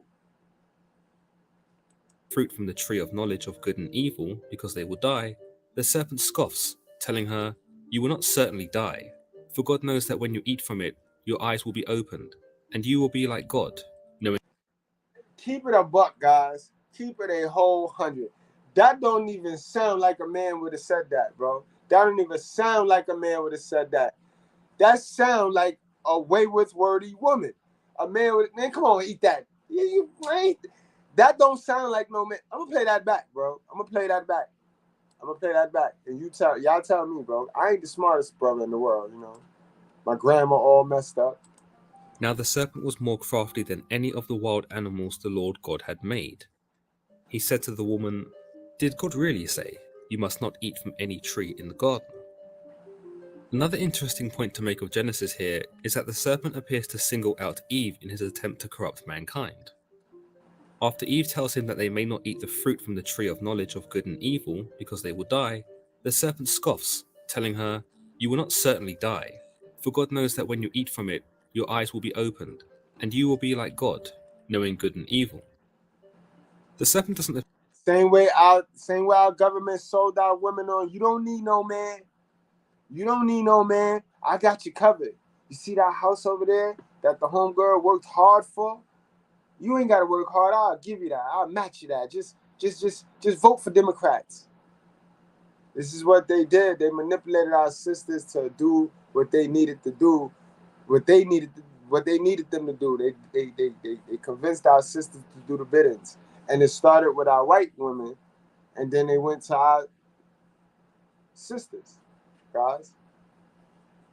Everybody got done dirty. Everybody got this treatment, guys. Check up prohibition. Check up prohibition / women's suffrage, guys. If you think I'm lying, if you think white people just always been your oppressor, if you think that, check it out. Look up Elizabeth Stanton. You know what I mean? Margaret Singer, guys. Those are white women. Those are devilish. Those are Lilith white women, guys. I tell you no lie. I don't work for white people. I work for God. Nigga, I call out bad behavior in all. But this feminism was definitely taught to the black woman, but it was first taught to the white women in America. Appear to address Adam here at all, and through this, some believe that it is Eve who facilitated the serpent's plan, for it was she who was convinced otherwise, and she who hands Adam the fruit from the tree. It is also she who reaches for the fruit, and she who takes the first bite. Genesis tells us, when the woman saw that the fruit of the tree was good for food, and pleasing to the eye, and also desirable for gaining wisdom, she took some and ate it. And y'all gonna get enough of that, ladies. With all glitters and gold. Just because it glitter ain't gold. Just because it give you some attention, that ain't love. All right? Ladies, this is a learning lesson. Remember, I'm here to help y'all, yo. So y'all won't be one of them ladies with the you don't know my story. Because we do know your story. It's written. It's written. You got a bunch of information from another female who did not win. And now if you continue your life with that information and not intake new information, this type information that'll help you manage your emotions so that you can intake more information, you're gonna end up, look at your mother. Keep it real with me right now. Because since everything I say is a bash, so I'm trying to tear you down, or I hate women, look at your mother. Are you happy with the results that she got? Or are you one of these people, one of these black people that just trap yourself in thinking that God gonna give you something for being poor your whole life? You know God wants you to get money, right? I'm sorry to bust your bubble. You know, there is no nobility in poverty, right? You don't get nothing for being poor. You don't get nothing for being poor. That's lazy. And that's what you trap yourself into believing because you want to be lazy and stay comfortable. And then the win is an uncomfort, sis. You know what I mean? The win is in making yourself as uncomfortable as possible. Getting comfortable, then making yourself uncomfortable again. Wilding, getting comfortable, then making yourself uncomfortable again. That's where the learning and stuff come in at. also gave some to her husband, who was with her, and he ate it. Then the eyes of both of them were opened, and they realized. Again, guys, we ain't gonna run away and throw it. We ate the joint. We ate it too, bro. We ate it. Yeah, we did. And I told y'all a long time ago what I'd have been doing. I'd have been whipping her with that serpent until God came like, my son, what is you doing? And then I would have told him what happened, bro, and I'd have been clear. To this day, we'd have been good. We'd have been good. If I was Adam, to this day, mankind would have been good. We'd have been good. She'd have been out. But we'd have been good. As they were naked, so they sewed fig leaves together and made coverings for themselves. Notice how Adam doesn't resist either. There is no passage in Genesis where he tries to dissuade Eve, nor any writing where we see Adam advise against this course of action. Through this, Adam is just as bad as Eve, as he is quick to join her in doing the one thing that God had warned him against. We are also told here that in eating the fruit, Adam and Eve don't die, but as the serpent had told them, they gain some form of insight in that their eyes are opened. However, their newfound wisdom, the wisdom that is the awareness of good and evil, comes at a price. As a result of eating the fruit, they both experience shame, and through this find themselves hastily sewing fig leaves together to hide their private parts. It shows the depth of how shameful the two must have felt, for despite being described here as husband and wife, they still feel mightily guilty about being naked in front of each other. Another interesting thing to take note of is that the serpent knew Adam and Eve wouldn't die, as a result of eating the fruit from the tree of knowledge. Could it be that the serpent was bluffing, or did the serpent have some greater knowledge of God's plan? That serpent was in that garden already, and that serpent been eating them apples for as far as we knew. That Lilith was eating them apples, man. Lilith been eating off that tree, guys. Y'all fool if you want. That's why these women run around here thinking they so smart, but they don't know how to they don't know how to use the door. They know everything except for how to use the door, though. But think about it. They bold enough to eat from that apple. They bold. She been eating from that tree, man. You fool whatever you want. So she ate from that tree of life too, B. That's why it's so hard to get rid of these chicks. As stated earlier, many believe that the serpent was Lucifer, for Lucifer was once very close to God, close enough that he may have been privy to this particular bit of information. Others believe that God had orchestrated this whole thing, that he lied to Adam and Eve about the fruit being fatal, and that he made the serpent say the opposite, just to see if humans would be loyal to him. Or perhaps the serpent was just that much of a wicked creature, that it believed Adam and Eve would die from eating the fruit, but lied to them in the hopes of seeing them perish. It is also only when the serpent tells Adam and Eve that you will be like God, knowing good and evil, that they decide to eat from the tree. I'm reminded of an old quote that once said, "Everyone's got a price," and it seems like for Adam and Eve, their price was to be like God. Whilst one may have seen this in a flattering light, it also highlights man's ambition, that he wants to be the most powerful, that he wants to rule the world, that he wants. I only know two people that think that they want. I only know two people in the history of wisdom. I only know two people that think that they God, bro. Lucifer, and he got his whole shit twisted, and modern women. Am I lying, guys? Modern women think they God, bro. I ain't make it up. I ain't just throw that on them. They think they God. They run around here talking about goddess this. Look at the names that they read. Goddess this and goddess that. And you're not God, man. You're only a servant. You're only a servant. Wants to be the most high, something that may have been eerily reminiscent to God as one such as Lucifer, yet another being he had given his utmost trust to. If you think about it, it's almost no wonder God allows some of the calamities to happen to man throughout the Bible, given that everyone seems to end up betraying him in some way. Right. This is the world's richest man-verified Facts. hair growth method, which allows you to regain a Facts. full head of hair. Back in Soon after they eat from the tree, God comes looking for them and calls out to them, but the two try to hide amongst the trees of the garden. When God does find them, Adam tells him that they hid because he was scared of being found naked, to which God answers, "Who told you that you were naked?" Look at them. Oh, look how men do. This is man nature, guys. This is man nature. Remember, we talk about women all day over here. So when I talk about y'all, don't get all in your bag, sirs. This is y'all nature, punks. Now you running. You know what you did. Now you running this shit. You gotta own up, bro. We talk about the women being accountable. This is a perfect part, right? I need y'all to get this through y'all head. Stop beating Eve up, bro. Eve was more accountable than Adam. All right, guys? Eve was more accountable than Adam. All right? I hate to be brutally honest. But Eve was more accountable than Adam. I say it again. And those are the facts, guys. Realizing that Adam is aware of his nakedness and his shame, he immediately comes to the conclusion that Adam has betrayed him and eaten from the tree of knowledge. Adam pretty much snitches on Eve straight away. He says, "The woman you put here with me, she gave me some fruit from the tree." Look, look. How you gonna snitch on her, but you the leader?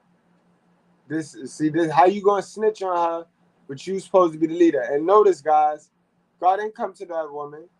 He don't never come to the woman first. This is why you must submit to the Most High before you get your virtuous woman sent to you. Because it ain't about the virtuous woman. You put the girl you think is your virtuous woman on your pedestal, and you can forget about it, sir. He coming to you. He ain't asking her no questions, bro. He coming to you. The coach comes to the quarterback. You know what I mean? The coach ain't coming to the running back. The coach ain't coming to the wide receiver. The coach come to the quarterback. You have to be the quarterback in your relationship.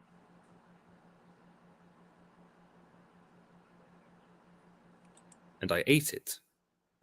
Here it seems that Adam tries to shift the blame onto Eve, given that he doesn't actually accept responsibility for Sucker. eating the fruit himself. Sucker. At no point does Eve or the serpent appear to force Adam to eat it. In fact, he seems quite willing to share in the spoils of the tree if it will grant him the wisdom that the serpent promises. Here, Adam comes across as a child, trying to blame his sibling for stealing cookies from the jar, although he does at least confess to eating the fruit.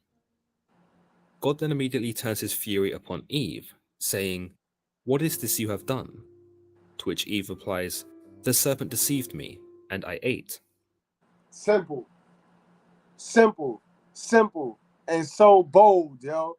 simple, and so just like female nature. Remember I told y'all female nature ruthless and they bold, but she accountable, bro. Straight up, straight cheese. I didn't make this story up. I know you guys, some of you guys ain't gonna want to believe it because it don't fit with what you set your stupid ass around and hearing, you know what I mean, on these other channels. So it don't align with what you believe now. But Eve more accountable than Adam, bro. I said it. Tell him I said it. You know what I mean?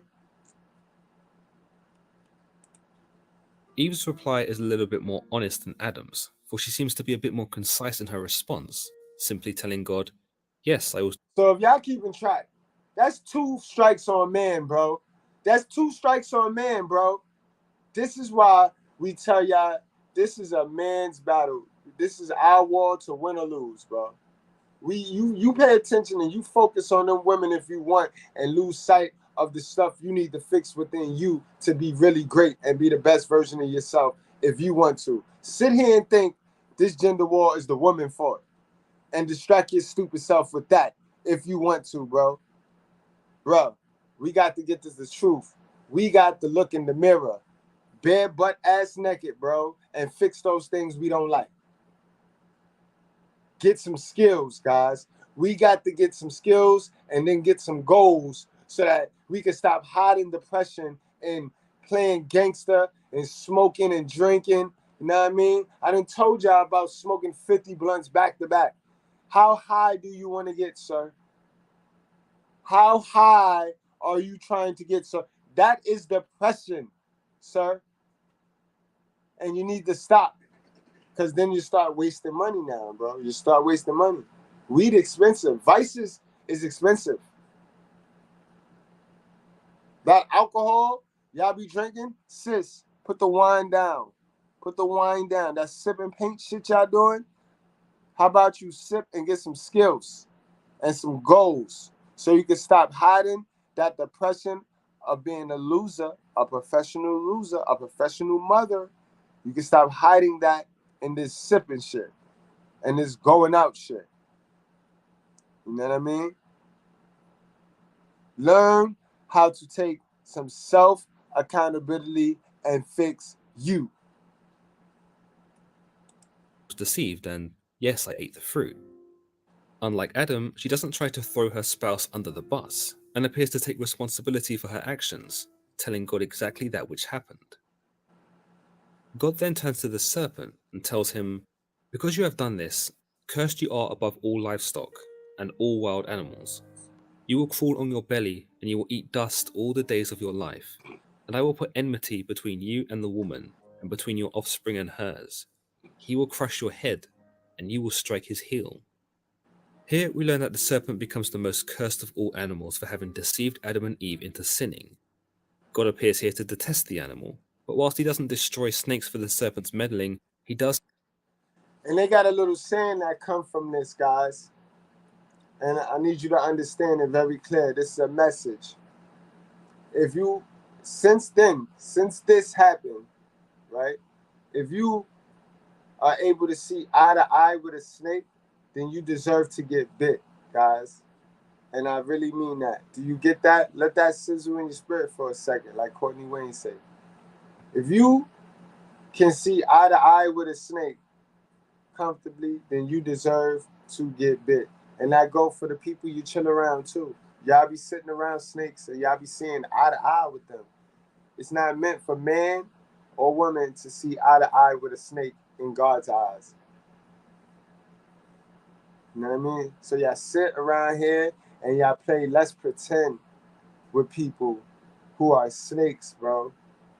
And if they bite you, guess who fault it is? Don't blame the snake, because the snake is a snake. The snake been the snake for 800 years. Like I tell y'all Pookie loving sisters. Now you pick Pookie, don't go blaming Pookie. Pookie been Pookie for 800 years. Focus on why you like to chill with snakes. Focus on what it is in you that got you picking toxic people. Because that's not normal. You know what I mean? Curse the animal to crawl on its belly and to eat dust for the rest of its days. He also establishes a wedge between man and serpents, saying that man will be there to crush the head of snakes, and snakes will be there to strike the heel of man. In this, the two can never truly coexist, and through this, both man and snakes become mortal enemies that will never quite see eye to eye. To Eve, God punishes her by saying, "I will make your pains in childbearing very severe. With painful labor, you will give birth to children. Your desire..." All right. All right. So, ladies, stop blaming your body, you know what I mean, your distorted body figure on your kids. All right. That was a curse because you ate the apple. That was blessed upon you eating the apple. You know what I mean? Stop blaming people for that. You know what I mean? Y'all have sex and enjoy the pleasures of unprotected sex. Lay up and have these kids. By hook or by crook. With the bad man or with the good man. Y'all did that. Y'all enjoyed that. You know what I mean? So now, face the punishment. It's all written. He told you that. Childbearing, very severe. With painful labors, you will give birth to children. Your desire will be to your husband. He didn't say your desire will be to get into this bag. Your desire will be to be independent. See? Message, sisters. Now this is where y'all gonna start saying I'm bashing. So y'all would amen me everywhere because right now it's two men. It's two on the man's case. No, the women, y'all ain't do nothing yet. Y'all just being women. Y'all just being women. Y'all ate the apple though. Y'all did eat that apple. So it's 2-1. It's 2-1. Now let's see how y'all rebound from y'all mistake. Because obviously us men, we just fuck ups. You know what I mean? We just fuck ups. We already on our second strike in this gender war. Y'all on one. Let's continue. "I will be for your husband, and he will rule over you." Now, we all know y'all have a problem with that. Y'all call that control. He trying to control me. He trying to control me. So I think I'm gonna leave y'all with one strike. I'm gonna give y'all the one strike with the apple. We'll wait. We'll wait. Because y'all gonna rapidly get to the 3 strikes. Y'all know. Y'all already sense where this is going. Y'all sense where this is going. We are not fools. Remember, we are having an adult conversation tonight where we are adults. So we can manage our emotions and we can converse and have conversations and not necessarily absolutely agree, but we ain't got to suppress facts with evidence. When a man bringing you evidence, you know what I mean? Because I could get on here and say a bunch of shit, but bringing you the evidence to match what I say is a whole nother thing, right? All right. Here we of course learn that due to Eve's betrayal, childbirth becomes an utter ordeal. It certainly seems like an extreme punishment for having been deceived by the serpent, in that all women who follow after Eve now have to experience perhaps the greatest pain on earth in order to reproduce. Exactly. Y'all beef with us on earth. When I told y'all what y'all need to do, y'all sisterhood and all of y'all women need to group up and y'all need to go find out where Eve was dug, where she was buried, and y'all just go and y'all all kick her or something. Y'all take your anger out on her. You know what I mean? But you owe all your frustration and anger to a woman, not no man, sis. Leave us alone, bro. All right, man. Just leave us alone. Both the serpent and Adam get off relatively easy compared to Eve, whereby the serpent is cursed to merely crawl on its stomach, and that Adam is cursed to have to work for his own food. Bingo! Bingo! Remember what I told y'all. Remember what we were ultimately created for. What kind of punishment is this, guys? What kind of punishment is this now? Even though we did some sucker shit and we really wasn't fully accountable, we tried to snitch on her, but he blessed us still. He blessed us even in our punishment because we was already created to work. So how can that possibly be, you know what I mean, a punishment? We were created to work already. This is where the women get mad at. The women don't like this shit. They don't like this shit. You remember that guy in Belly when he was looking at Tommy? He was looking at him. We gonna we gonna have to drop dime on this shit. We don't like this shit. That's how the females be. This is how the females look at us when it come to this part right here, guys. Pay attention. Eve is also punished in that her desires as a human are taken away from her, and she is then forced to be ruled by Adam. So not only does Eve receive the utmost agony in giving birth, but she's also pretty much denounced as a slave for Adam. You might say that the magnitude of each punishment is attributed to the times in which the Bible was written, a time where women were subservient and considered lesser.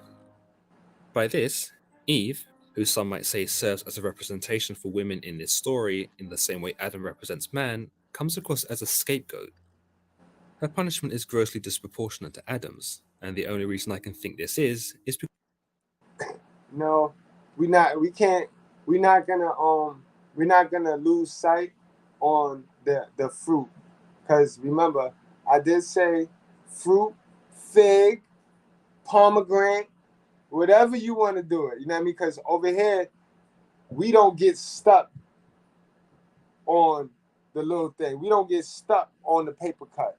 We worry about the big gash in our head. We worry about the big doop, doop, doop, doop, doop, doop in our head. So we're not going to get caught on the paper cut like most black folks. This is why black folks stay stagnant and the rich get rich and the poor stay poor. Because while black folks sit there and worry about the little minute context, now, I mean, that don't have really nothing over. We know that something was eaten that wasn't supposed to be eaten. Now, we can sit here and spend 10 hours on whether it was an apple, orange, banana, pear, watermelon.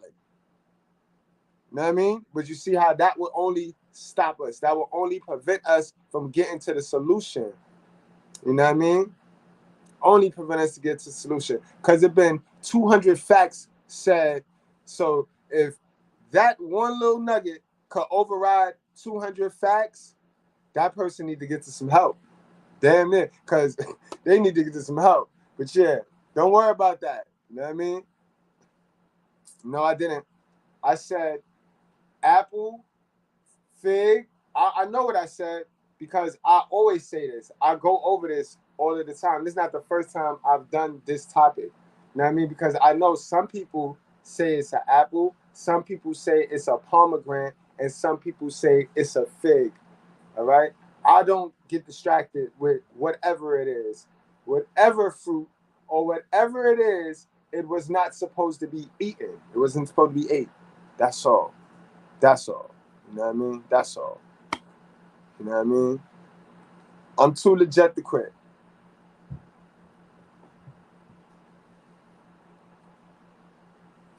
Yes, ma'am. because of how women were viewed at the time that Genesis was produced. Women were already something along the lines of servants for their husbands, and so it is no wonder that Eve in this story comes to reflect a similar nature. When we look at Adam's punishment in contrast, it certainly doesn't add up. Perhaps you might say that Adam got the lighter serving of God's wrath because Adam was not the instigator of the sin. It was, after all, not he who took the fruit, nor he who offered the fruit to anyone else. You might also say that as the firstborn, Adam was God's favorite. Notice how God gives Adam the honor of naming the animals, and even gives him a companion in the first place, because he was lonely. God does not appear to give Eve anything at all, and shows her no favoritism or even an inkling that he cherishes her in the same way. Perhaps then this is why we see Adam's punishment as merely an inconvenience, as opposed to an excruciating pain. God tells him, "Because you have listened to the voice of your wife, and have eaten of the tree about which I commanded you, you shall not eat of it. Cursed is the ground because of you. In toil you shall eat of it all the days of your life. Thorns and thistles it shall bring forth for you. And you shall eat the plants of the field. By the sweat of your face you shall eat bread until you return to the ground."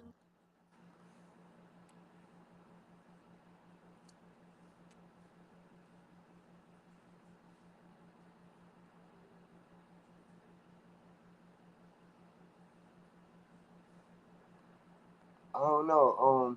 I don't know where we went wrong at, man. I don't understand what you're saying. So what do you need me to clarify for you? F F feminine B8, feminine B1. What do you need me to clarify for you? Because where did I lose you at? because I'm going as slow as possible. You know, I'm a New Yorker, so I talk a little fast. Where did I lose you at? What threw you off? What threw you off? You know what I mean? Where did I go wrong at? You know what I mean? Because, you know what I mean, everybody get this work over here. And you, right now, you're giving me the vibes where you're trying to force me to say something about man that I did already say. I said already, man. Man were cursed. Our punishment is to come down here and work until we sweat. Until, yeah, that's our punishment. So what are you talking about? I'm adding to God's word. I am not adding to God's word, man. You know, I am God's word, man. What's wrong? What's wrong with you, man? It's getting late. It is getting late. You know what I mean? I know people, us folks get a little weird after a certain hour. But yeah, man. Yeah, I said that 10 of times. Remember? I said hashtag overtime gang because us men over here, we real. We the workers of our community. We don't come over here to hear me talk bad about women. You know what I mean? We don't pick sides over here. All right? So I get it that the majority of stupidity in our community is done by women. So it's heavy on the women. It's heavy. A lot of it is heavy on the women. But don't. I don't like that. I'm an Aquarius. Did I say I'm an Aquarius? I like my control and I like my freedom. And I like to do things the way I do things. I don't like to be controlled or manipulated. All right? Now, you can leave if you want. You can leave if you want, man. You know what I mean? But I can't get no more sugar-coated than I have been tonight. This is the nicest I've ever been. Now, everybody can tell you that.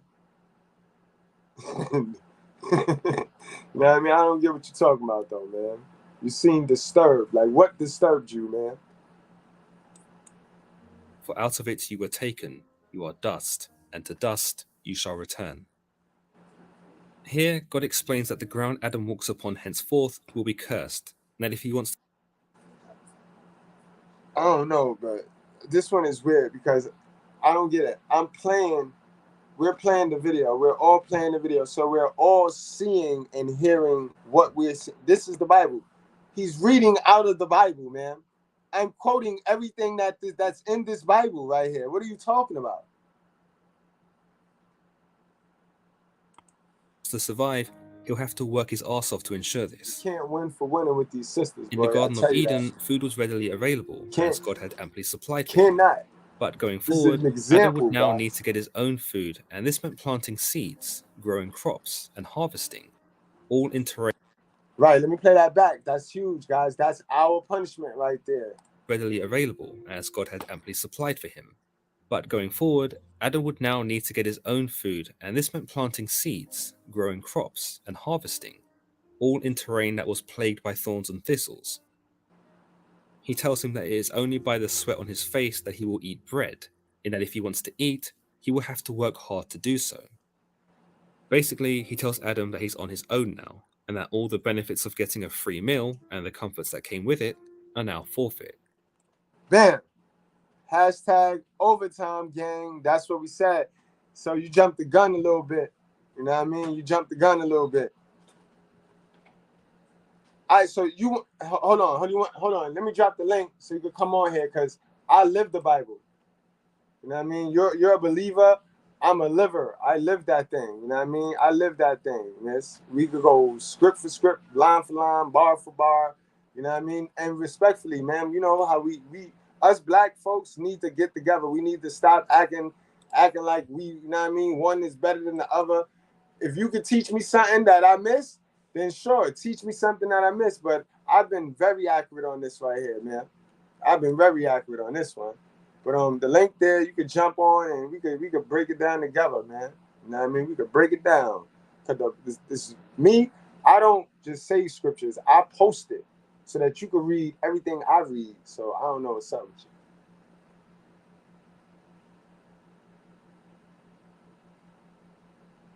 I ain't add to nothing, man. I ain't add to nothing, man. I'm giving it straight news, man. All right, go on now. You trying to take over my show. You ain't even that important now. Go on, sis. Relax, enjoy. You know what I mean? I did say drink and shit. I already see. I shouldn't have said drink. I shouldn't have said drink nothing. I should have told y'all to go straight edge, man. God damn. There's also an implication here that Adam will surely die, where he might have lived forever in God's garden.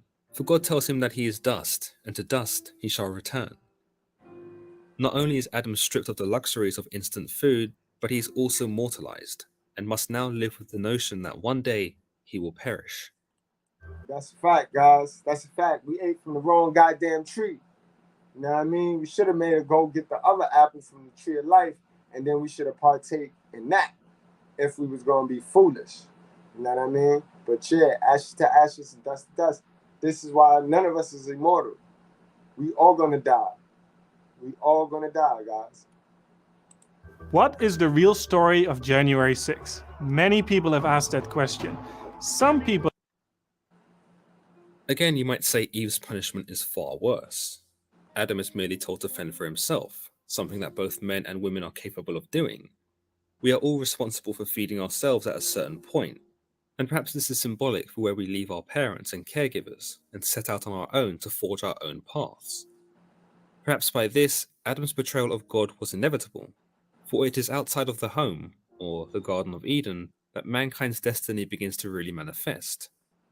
With the perfection of the Garden of Eden, it would have been hard for mankind to grow, given that everything would have been done for us, and in this, we would have remained the same, perhaps mere pets for God, that exist merely to tend to his garden, as Adam did. Another reason why Adam's punishment isn't even that bad is that Adam was created to work anyway. Right. God seems to punish Adam by forcing him to do hard labor, but labor is what Adam had been created for in the first place. Exactly, guys. Exactly. Ain't that what I said? And that's the part that get women mad, bro. Women get mad at that part, bro. They get mad at that part. You know what I mean? Women are not God, bro. Women are not God. They will never ever be God. You know what I mean? They're not God. That's it. That's it. You know what I mean? And any woman that's in the Bible should have a man. You know what I mean? Any woman that's real deep in that Bible should have a man. So you're not gonna fool me, you know what I mean? If you deep in that Bible, you gonna be able to get you a man. If you in that Bible the way you're supposed to be in that Bible. But if you checklisting it, just trying to play your part and checklist the Bible, God see that. And he know that. You study people's results. You study people by their results. You know what I mean? Their results show a lot. Remember, because people will talk their way. They'll talk their way into being a hell of a person, but with no results, though. Social media made it that way now. You know what I mean? Say, what's your status? So people, you just post your status. It'll be a whole lot. And people are so used to talking the talk now. No. We walk the walk over here. We walk the walk. That he was asked to tend to the Garden of Eden.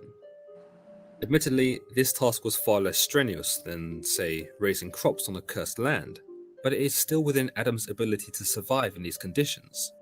He isn't subjected to the harshities of childbirth, and isn't forced to compromise his independence by becoming ruled by another, but instead...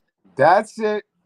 That's it right there. Listen, guys, this is messages right here. This, so you can stop wondering why they hate us, why they hate our guts, why they start off like they love us and for the attention, and then before you know it, they killing us, they reporting us, they calling the police on us. This is why, bro. They don't like you, bro. They don't like you, bro. They have a disdain, a natural disdain for you. They feel away, bro. is forced to work a little harder. In a way, God gives Adam an opportunity to become better than he was before. Whilst we've spoken about the fallibilities of Adam and Eve in that they were both led astray, are we being too harsh on them? Many of us often criticize Adam and Eve for being tempted so easily, but is it entirely their fault? If you think about it, God made Adam and Eve without the understanding of good and evil, and so when they met the serpent, they probably weren't able to decipher that the serpent was of an evil nature. They would not have found foreboding in his words, and would most likely not have been suspicious of him, for they knew not of evil. Through this, the serpent's words were as neutral as perhaps God's were to Adam and Eve, and so it's possible that whilst they ate the fruit, they did not do so out of ambition to be like God, but merely because they didn't see anything wrong with it. Exactly. And it's pretty much that's the story of everybody life who just jumped out there building, having kids, getting married, doing all sorts of shit that they want, building their own life instead of building what God asked them to build. But they didn't have a clue. It's not, can you really fault them when they never looked into this book? Their parents were supposed to teach them and bring them up off this book, off the stories in this Bible. So can you blame them for just jumping on out there having no clue? No, you can't blame them. What you can blame them for is once they become aware of that's not how it was supposed to go, now is the decision. Do you cap and crab leg and keep going, fronting like if the shit you done built is A100? Or do you tear it down, sacrifice, throw that old ego into the fire and build you something new because now you have the knowledge that you need to build it right? You have the instructional book. You built some shit without the instructions. Imagine building some shit without the instructional manual, bro. What you gonna get? Exactly. That's what people did with their life. You know what I mean? That's what people did with their life. So when they hear these truths, right, they be trying so hard to suppress that old stupid decision and stupid choice that they made in their past that when the truth don't line up to some decision that they made, they start to balk at it now. Now they buck at it. Now they play confused. Remember, first they play confused, then they get defensive. You know what I mean? Whilst God does specifically tell them not to eat from the tree, I guess we have to cut them some slack, given that Adam and Eve would have had the innocence and gullibleness of children. You can't get mad at a child if they were to make such a mistake, because the child has never had that experience before. The child has not become wary of the dangers around him, and the child is dependent on the advice and intentions of the adults around him, regardless of their character.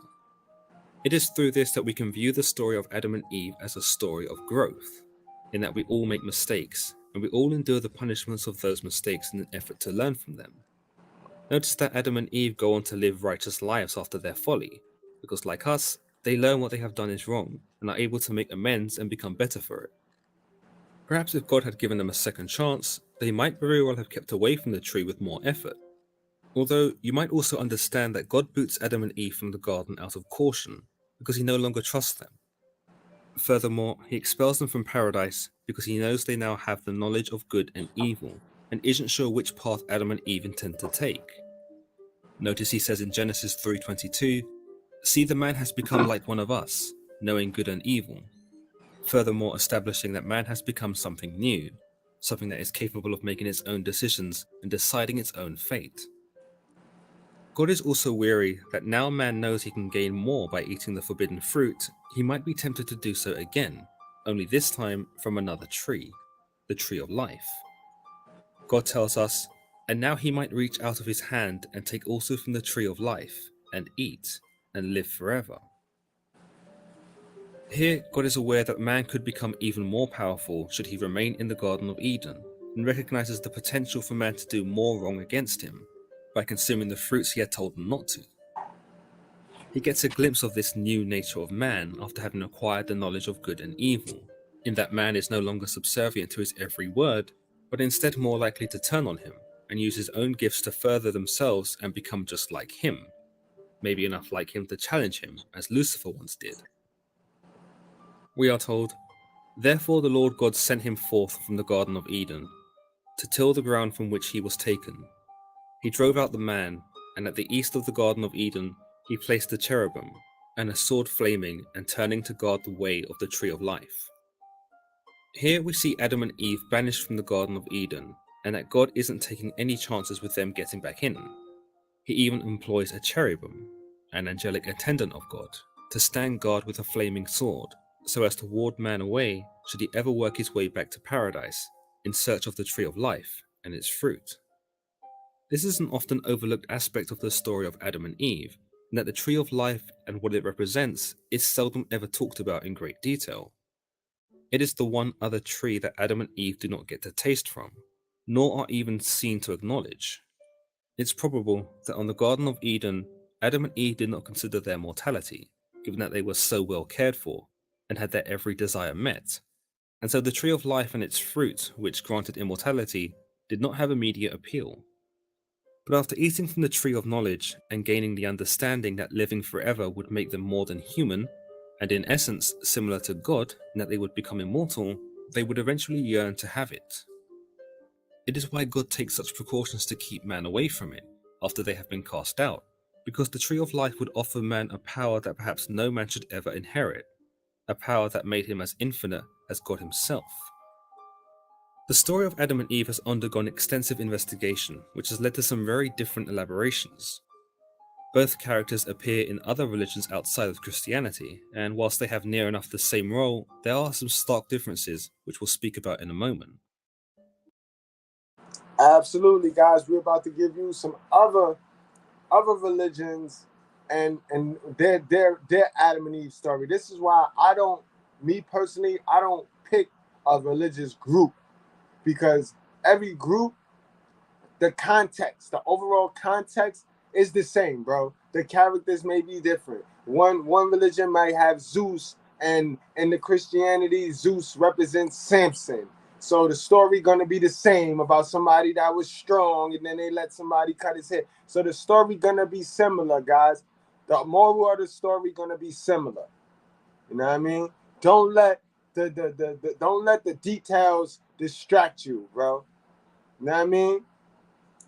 As long as you got the steak, don't worry. You might have mashed potatoes, you might have rice, but you got the steak. That's what counts.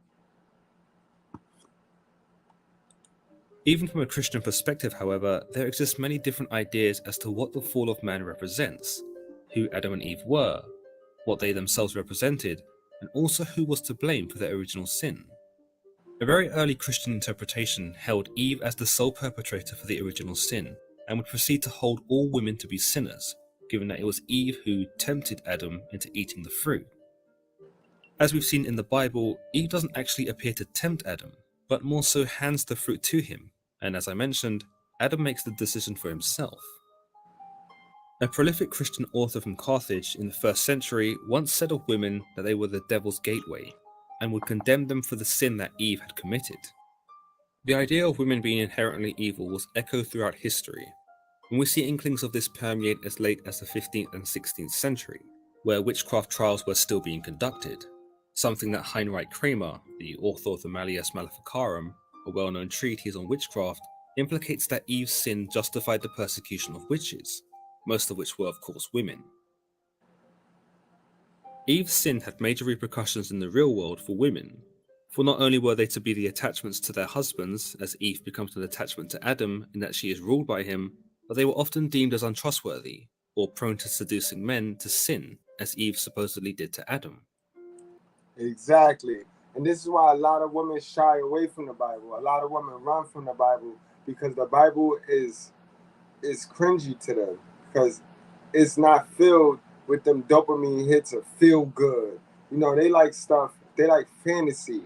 That's why they read them novelty books, because they ping off on that dopamine delusion.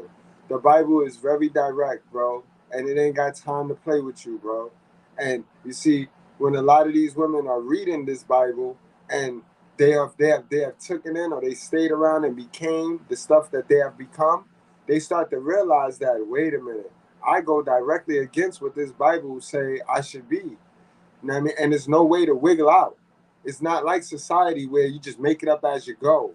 You know what I mean? Where you get the participation award, where you could just make up a group and just push this narrative. You know what I mean?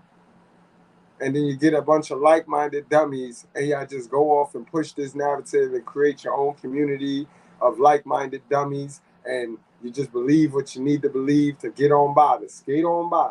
Never win. Suck at life. Become the ultimate victim of life. But you done did everything in your power to avoid the truth. The truth is love. Y'all got to get back to the basics, the basic instructions before leaving Earth, guys. We can see this in the way the serpent also takes on the form of a woman in many contemporary artworks, the very form of the woman becoming a symbol for evil. Likewise, there existed a belief based on Christian doctrine that because Adam had sinned, all of that sin became hereditary, and that every man that was ever born was born into sin, and that he had to await redemption. By this, no man was born free and was also. And that's a fact. Somebody said it in the chat earlier that little do you know, yo, son, we every day, like me, guys, yeah, you see, I get on here and I kick this because I believe this and I live this. But I'm sure I probably did 2 sins because, you know, this it's like 600 sins that you know what I mean? It's mad at them shits in the Bible, bro. You know what I mean? But it ain't about that. It's about me always being pure. It's about you being pure. Your intentions and actions gotta match, and it gotta read pure. You got to always be helping. You see, I get here, I do what I do, I help. I don't look for nothing from nobody because I know God got me. You do the work of God, and He got you. Don't go looking for nothing from people. I tell y'all this all of the time, ladies. Stop looking for stuff from worldly people. People on earth don't owe you nothing.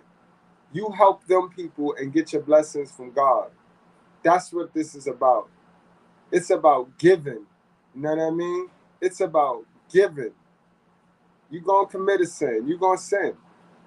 You know what I mean? We know the 7 deadly ones that you bet not do. You know what I mean? And we know the 10 commandments that you should follow. That's 17 things right there. Very easy. Don't complicate common sense. You know what I mean? The other things, you know, as long as you being pure, holy, being yourself, your Holy Spirit is pure. Don't let these people manipulate you, bro, and have you walking around here like you got to be some type of robot, bro. Do I look like a robot, bro? I am far from a robot. Y'all see me? I'm about as hip hop as all hell, bro. I'm about as hip hop as all hell, bro. But that don't mean I'm not in my spirit, bro. That don't mean I don't give all praise to the Most High, bro. I work for Him. I was minding my own business, yo. I was minding my own business. I was being the worldly little rapper that I was being, minding my business. He pulled my coat and had me do this. You know what I mean? I get nothing for putting His words I get nothing for that. You know what I mean? And like I tell these people, if I was up here doing anything wrong with this man's word, my results would not be my results. Y'all see it. I'm a small little old channel. It's just little old me. I'm so new. We about to hit 60,000 subscribers. That just don't happen, bro. I'm not an agent. I'm not working with the white man. How is that possible? God. That's blessings from God. People been in this game, people been in this space way longer than me. How is it that I get to have 2 channels for one monetized, one ready to be monetized at any given day, anytime I decide to press the blue button, that's monetized. And y'all don't see me up here begging for y'all cash apps. Y'all don't see me up here stopping quality content for y'all cash apps. Y'all don't see me up here doing none of that fuck shit that these other content creators be doing, bro. I be up here kicking my shit, having a good time, bro. Chilling, vibing with my good brothers over here in the righteous sphere. If I was doing anything that I wasn't supposed to, you will notice it. You will see it. I'm too transparent for transparency, sis. She got me tight, yo. I'm still, because I thought I had a friend, bro. And that is just a perfect example of how difficult our sisters have made it to have conversations, to even like them. I don't even like her no more, bro. I don't like her no more, bro. You see how easy that is to go from a brother loving his sister, liking his sister, stroking his sister ego, trying to build his sister up, make her comfortable, and then look how sister go left. Yo, make sure y'all share this video, bro. You can't ask for anything else. You can't ask for anything better. That's a perfect prime example of what we over here having a grown-up conversation, and the grownness of grown-ups start with the kid shit. Get kid on us, B, and then try to manipulate my words. You can't make this shit up, bro. This is why we don't fuck with it. We're not compatible, bro. We're not compatible because they need lies And we need the truth. We need the truth. And they need lies and fairy tale. We're not compatible, bro. We're not. We're not. I'm sorry. I want to be, because we got the same color skin and we share the same childhood traumas and shit. We know about sleeping on grandma's floor and we share a lot of the toxic shit, but we just not compatible, bro. We not. Think about it, guys. We didn't go over the Lilith story. We didn't hit 2 hours, and I ain't trying to drag this to no 3 hours. So, I will come with the Lilith story in its own video. We'll lump that up. You know what I mean? But guys, to just break down the Lilith story, Lilith is the modern woman. Remember, in when Lucifer said that he was going to fix God, what he did was, like the government did today, they went and sold our females on feminism. This is the part that I think triggered our new friend. Hold on, let me exit out of this. Hold on, matter of fact, let me just let this play out and then I'll get back to this. Remember that I got up to the part where they ushered in feminism. Born with an inherent wickedness that he had no choice but to live with until he found salvation. As time went by, however, baptisms were introduced, and this was thought to be a ceremony that washed away this innate sin that was acquired by Adam and passed down, allowing man to live his life without the burden of Adam's folly. Islam, however, actually has a bit of a different take on Adam and Eve, in that there isn't a notion of Eve seducing Adam to sin. In the Quran, Adam and Eve are both equally responsible for the consumption of the fruit, and as a result are cast out from the garden, where they spend 40 days apart to repent. Again, guys, you heard it. Equal. That we're equal. We're equal to that. You want equality? We're equal to both being fuck-ups, and we both got casted out. And yes, Zone, Shorty crazy. She tried to wayward word us, bro. She tried to hit us with the witch. She tried to hit us with the witch, not the switch. She tried to hit us with the witch, bro. I told you, these women nowadays, like Kevin Samuels is gone, these women will endure. They will endure the truth for some attention until that final paint peeling crack. And then the colors are show, bro. The colors, we start talking about serpents and then the snakes start showing, bro. I don't know, bro. You can't make this stuff up. The idea of original sin doesn't have much of a foothold in Islam, because it appears that both Adam and Eve are both forgiven by Allah for their betrayal. In fact, we later see Allah command his angels to bow before Adam, which invokes Iblis to refuse, causing him to be cast out. The fact that Allah asks his angels to bow before Adam serves as a symbol that Allah has truly forgiven mankind. Remember, guys, this is the Bible's version of the Adam and Eve story, but in the Quran. I told you, guys, religion is real funny, yo. It's all of the same stuff, guys. Just everybody want to exclusify things. Same thing like with the black community, bro. But the real things are for everybody. Real things are not exclusive to no one. Real things are for everybody.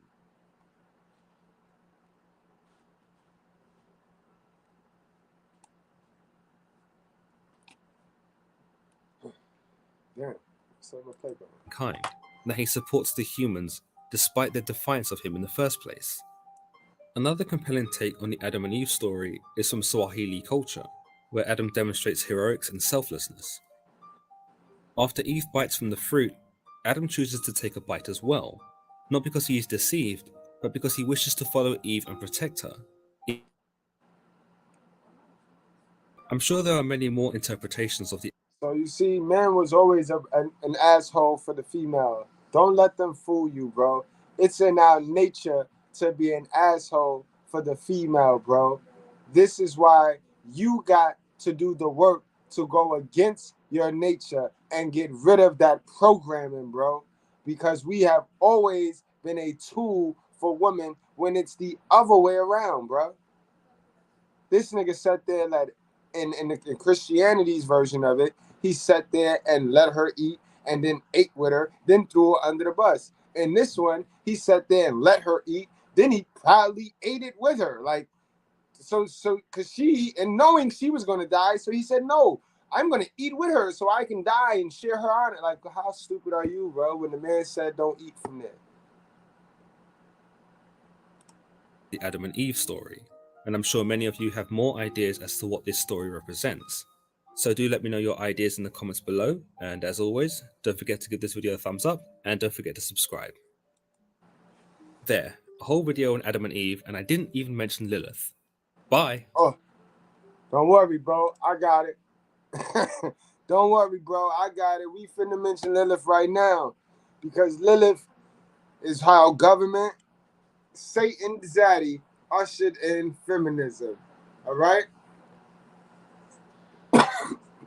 So, of course, guys, if you rocking with me, then you know that Eve was not the first person created, was not the first wife created for us. Eve was the second wife created from us. In the Bible, there's two creation stories, and it's not really two creation stories, it's two incidences that happen in different orders. Lilith was created from the same turf as us. Like, you know what I mean? Again, guys, y'all know me, right? Follow me. Follow me now, guys. Don't hold on. Don't let me lose y'all. Y'all know every time I go over this, what do I say, right? I say Lilith was made from the same dirt, clay, mud, whatever floats your boat. Don't get on here in my comments and say, you said dirt. All right, I said dirt, but I also gave you a lot of other things that you may believe in so that I won't offend what your beliefs are, but we don't lose the gist of the story, right? Lilith was created from the same turf, dirt, clay, mud, sand, etc., that we were made from. So she felt she was equal to us, forgetting that we were made first. Then we had a chance to test out the animals, and if we'd have made it with the animals, he wouldn't have went back to the same turf, dirt, clay, sand that we did, that he made us with, and made Lilith. He wouldn't have needed to do that, but he did. So he made Lilith. Lilith feels everything that the modern woman feels. Take note, guys.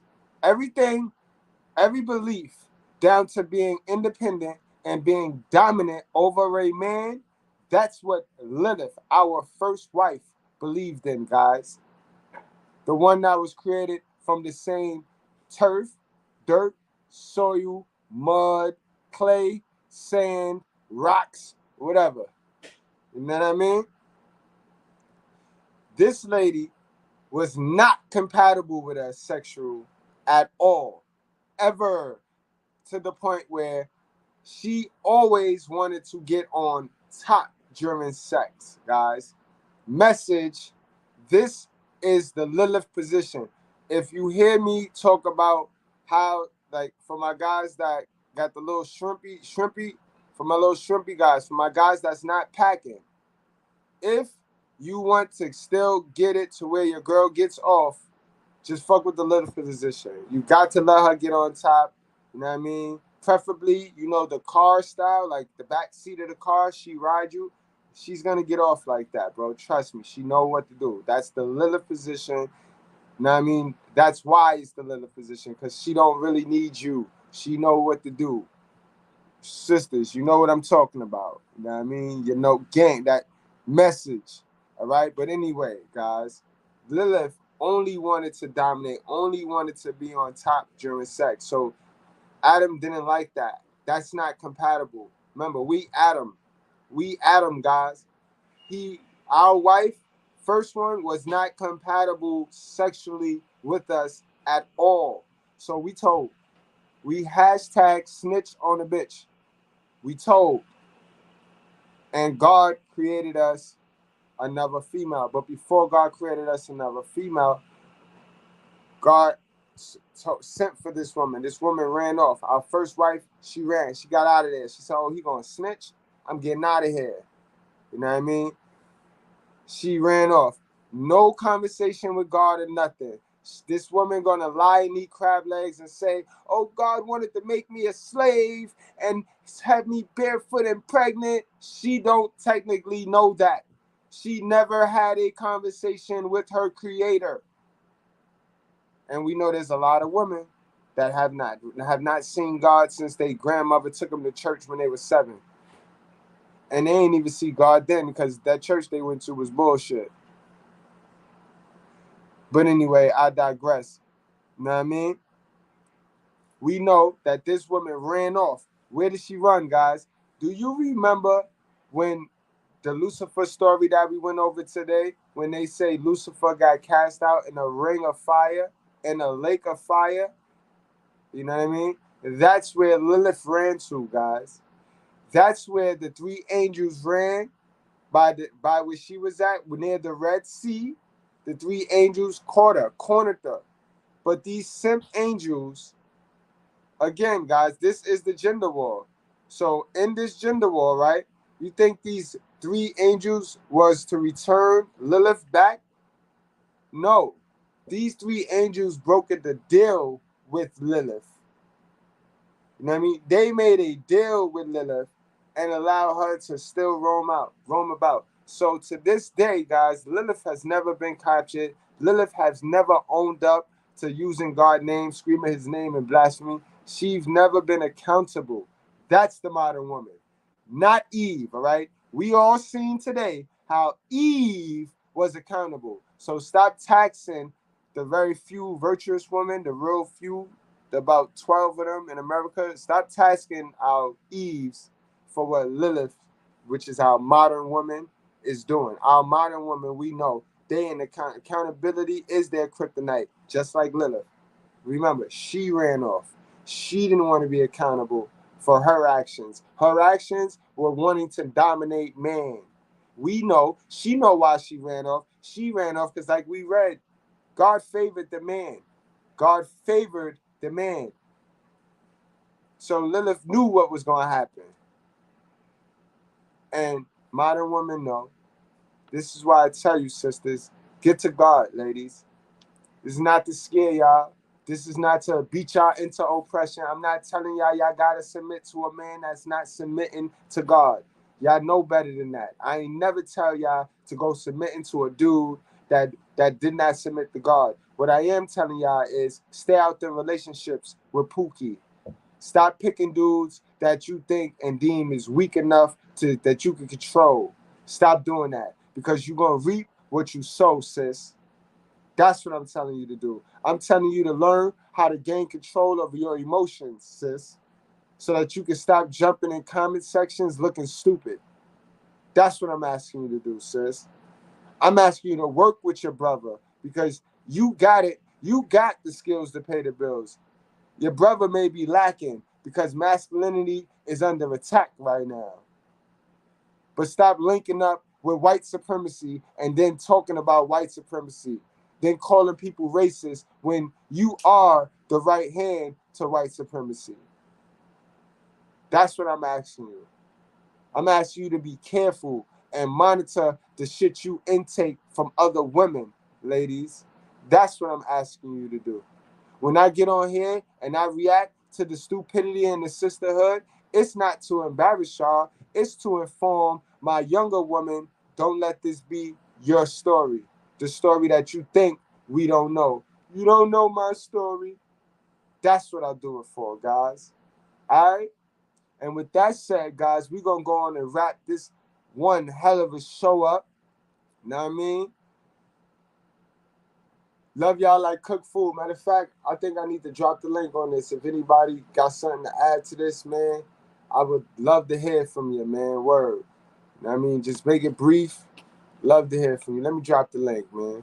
Can't go out like that. This is one of them classic shows, bro. You know what I mean? Tomorrow, guys, I'll probably do another nice one on your subconscious mind. How to clear your Holy Spirit. How to get back your Holy Spirit, bro. Because remember, your Holy Spirit is your subconscious mind, bro.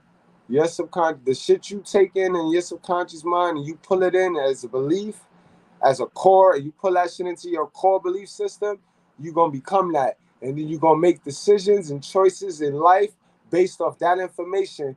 And if that information ain't 8100, man, you're done, son. You're done. You're done. You're going to get the results of the same people that gave you that stupid shit. Yeah, you is. You know what I mean? Don't blame the Bible if you reading the Bible messed up, or if you got somebody manipulating the Bible to you. Don't blame that shit. Don't get mad at God. God ain't tell you to believe that shit. You know what I mean? God told you to subscribe to Mr. Goodbread. Get that real. Get that real. You know what I mean? But yeah, guys, if you got anything you want to add to the live today, man, I'd love to hear from you, man. It's been a good one, man. Word. We're going to go on and play some music until y'all jump on, and then, you know what I mean, we out of here.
I see a devil already popping up in here.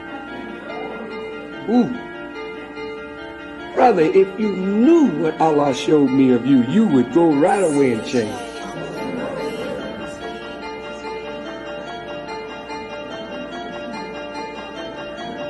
Up in that third balcony, the second balcony. Man, evil nigga. Oh, Yakub ain't got nothing on you. Well, I'm gonna tell you something, believers. Some of you are gonna try me, and I will show you very quick who I am.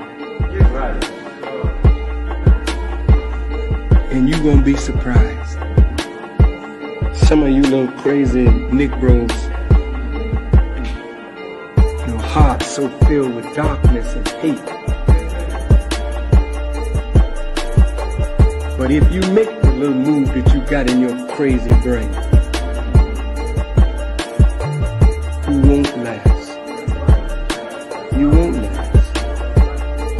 And I say this, when we get real tight, strong, see a snitch and an enemy that's in here among us, he'll show up.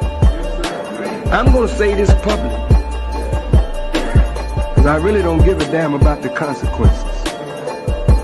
A dear brother and or sister, if you're on the payroll for the police or the FBI, I don't mind you being there. I really don't mind. Because we're not doing anything that we would be ashamed of. So you can be here. It's okay. And even if we knew you was the police, we would not bother you. However, if you work in an evil way to try and break up something good for our people, then we will kill you.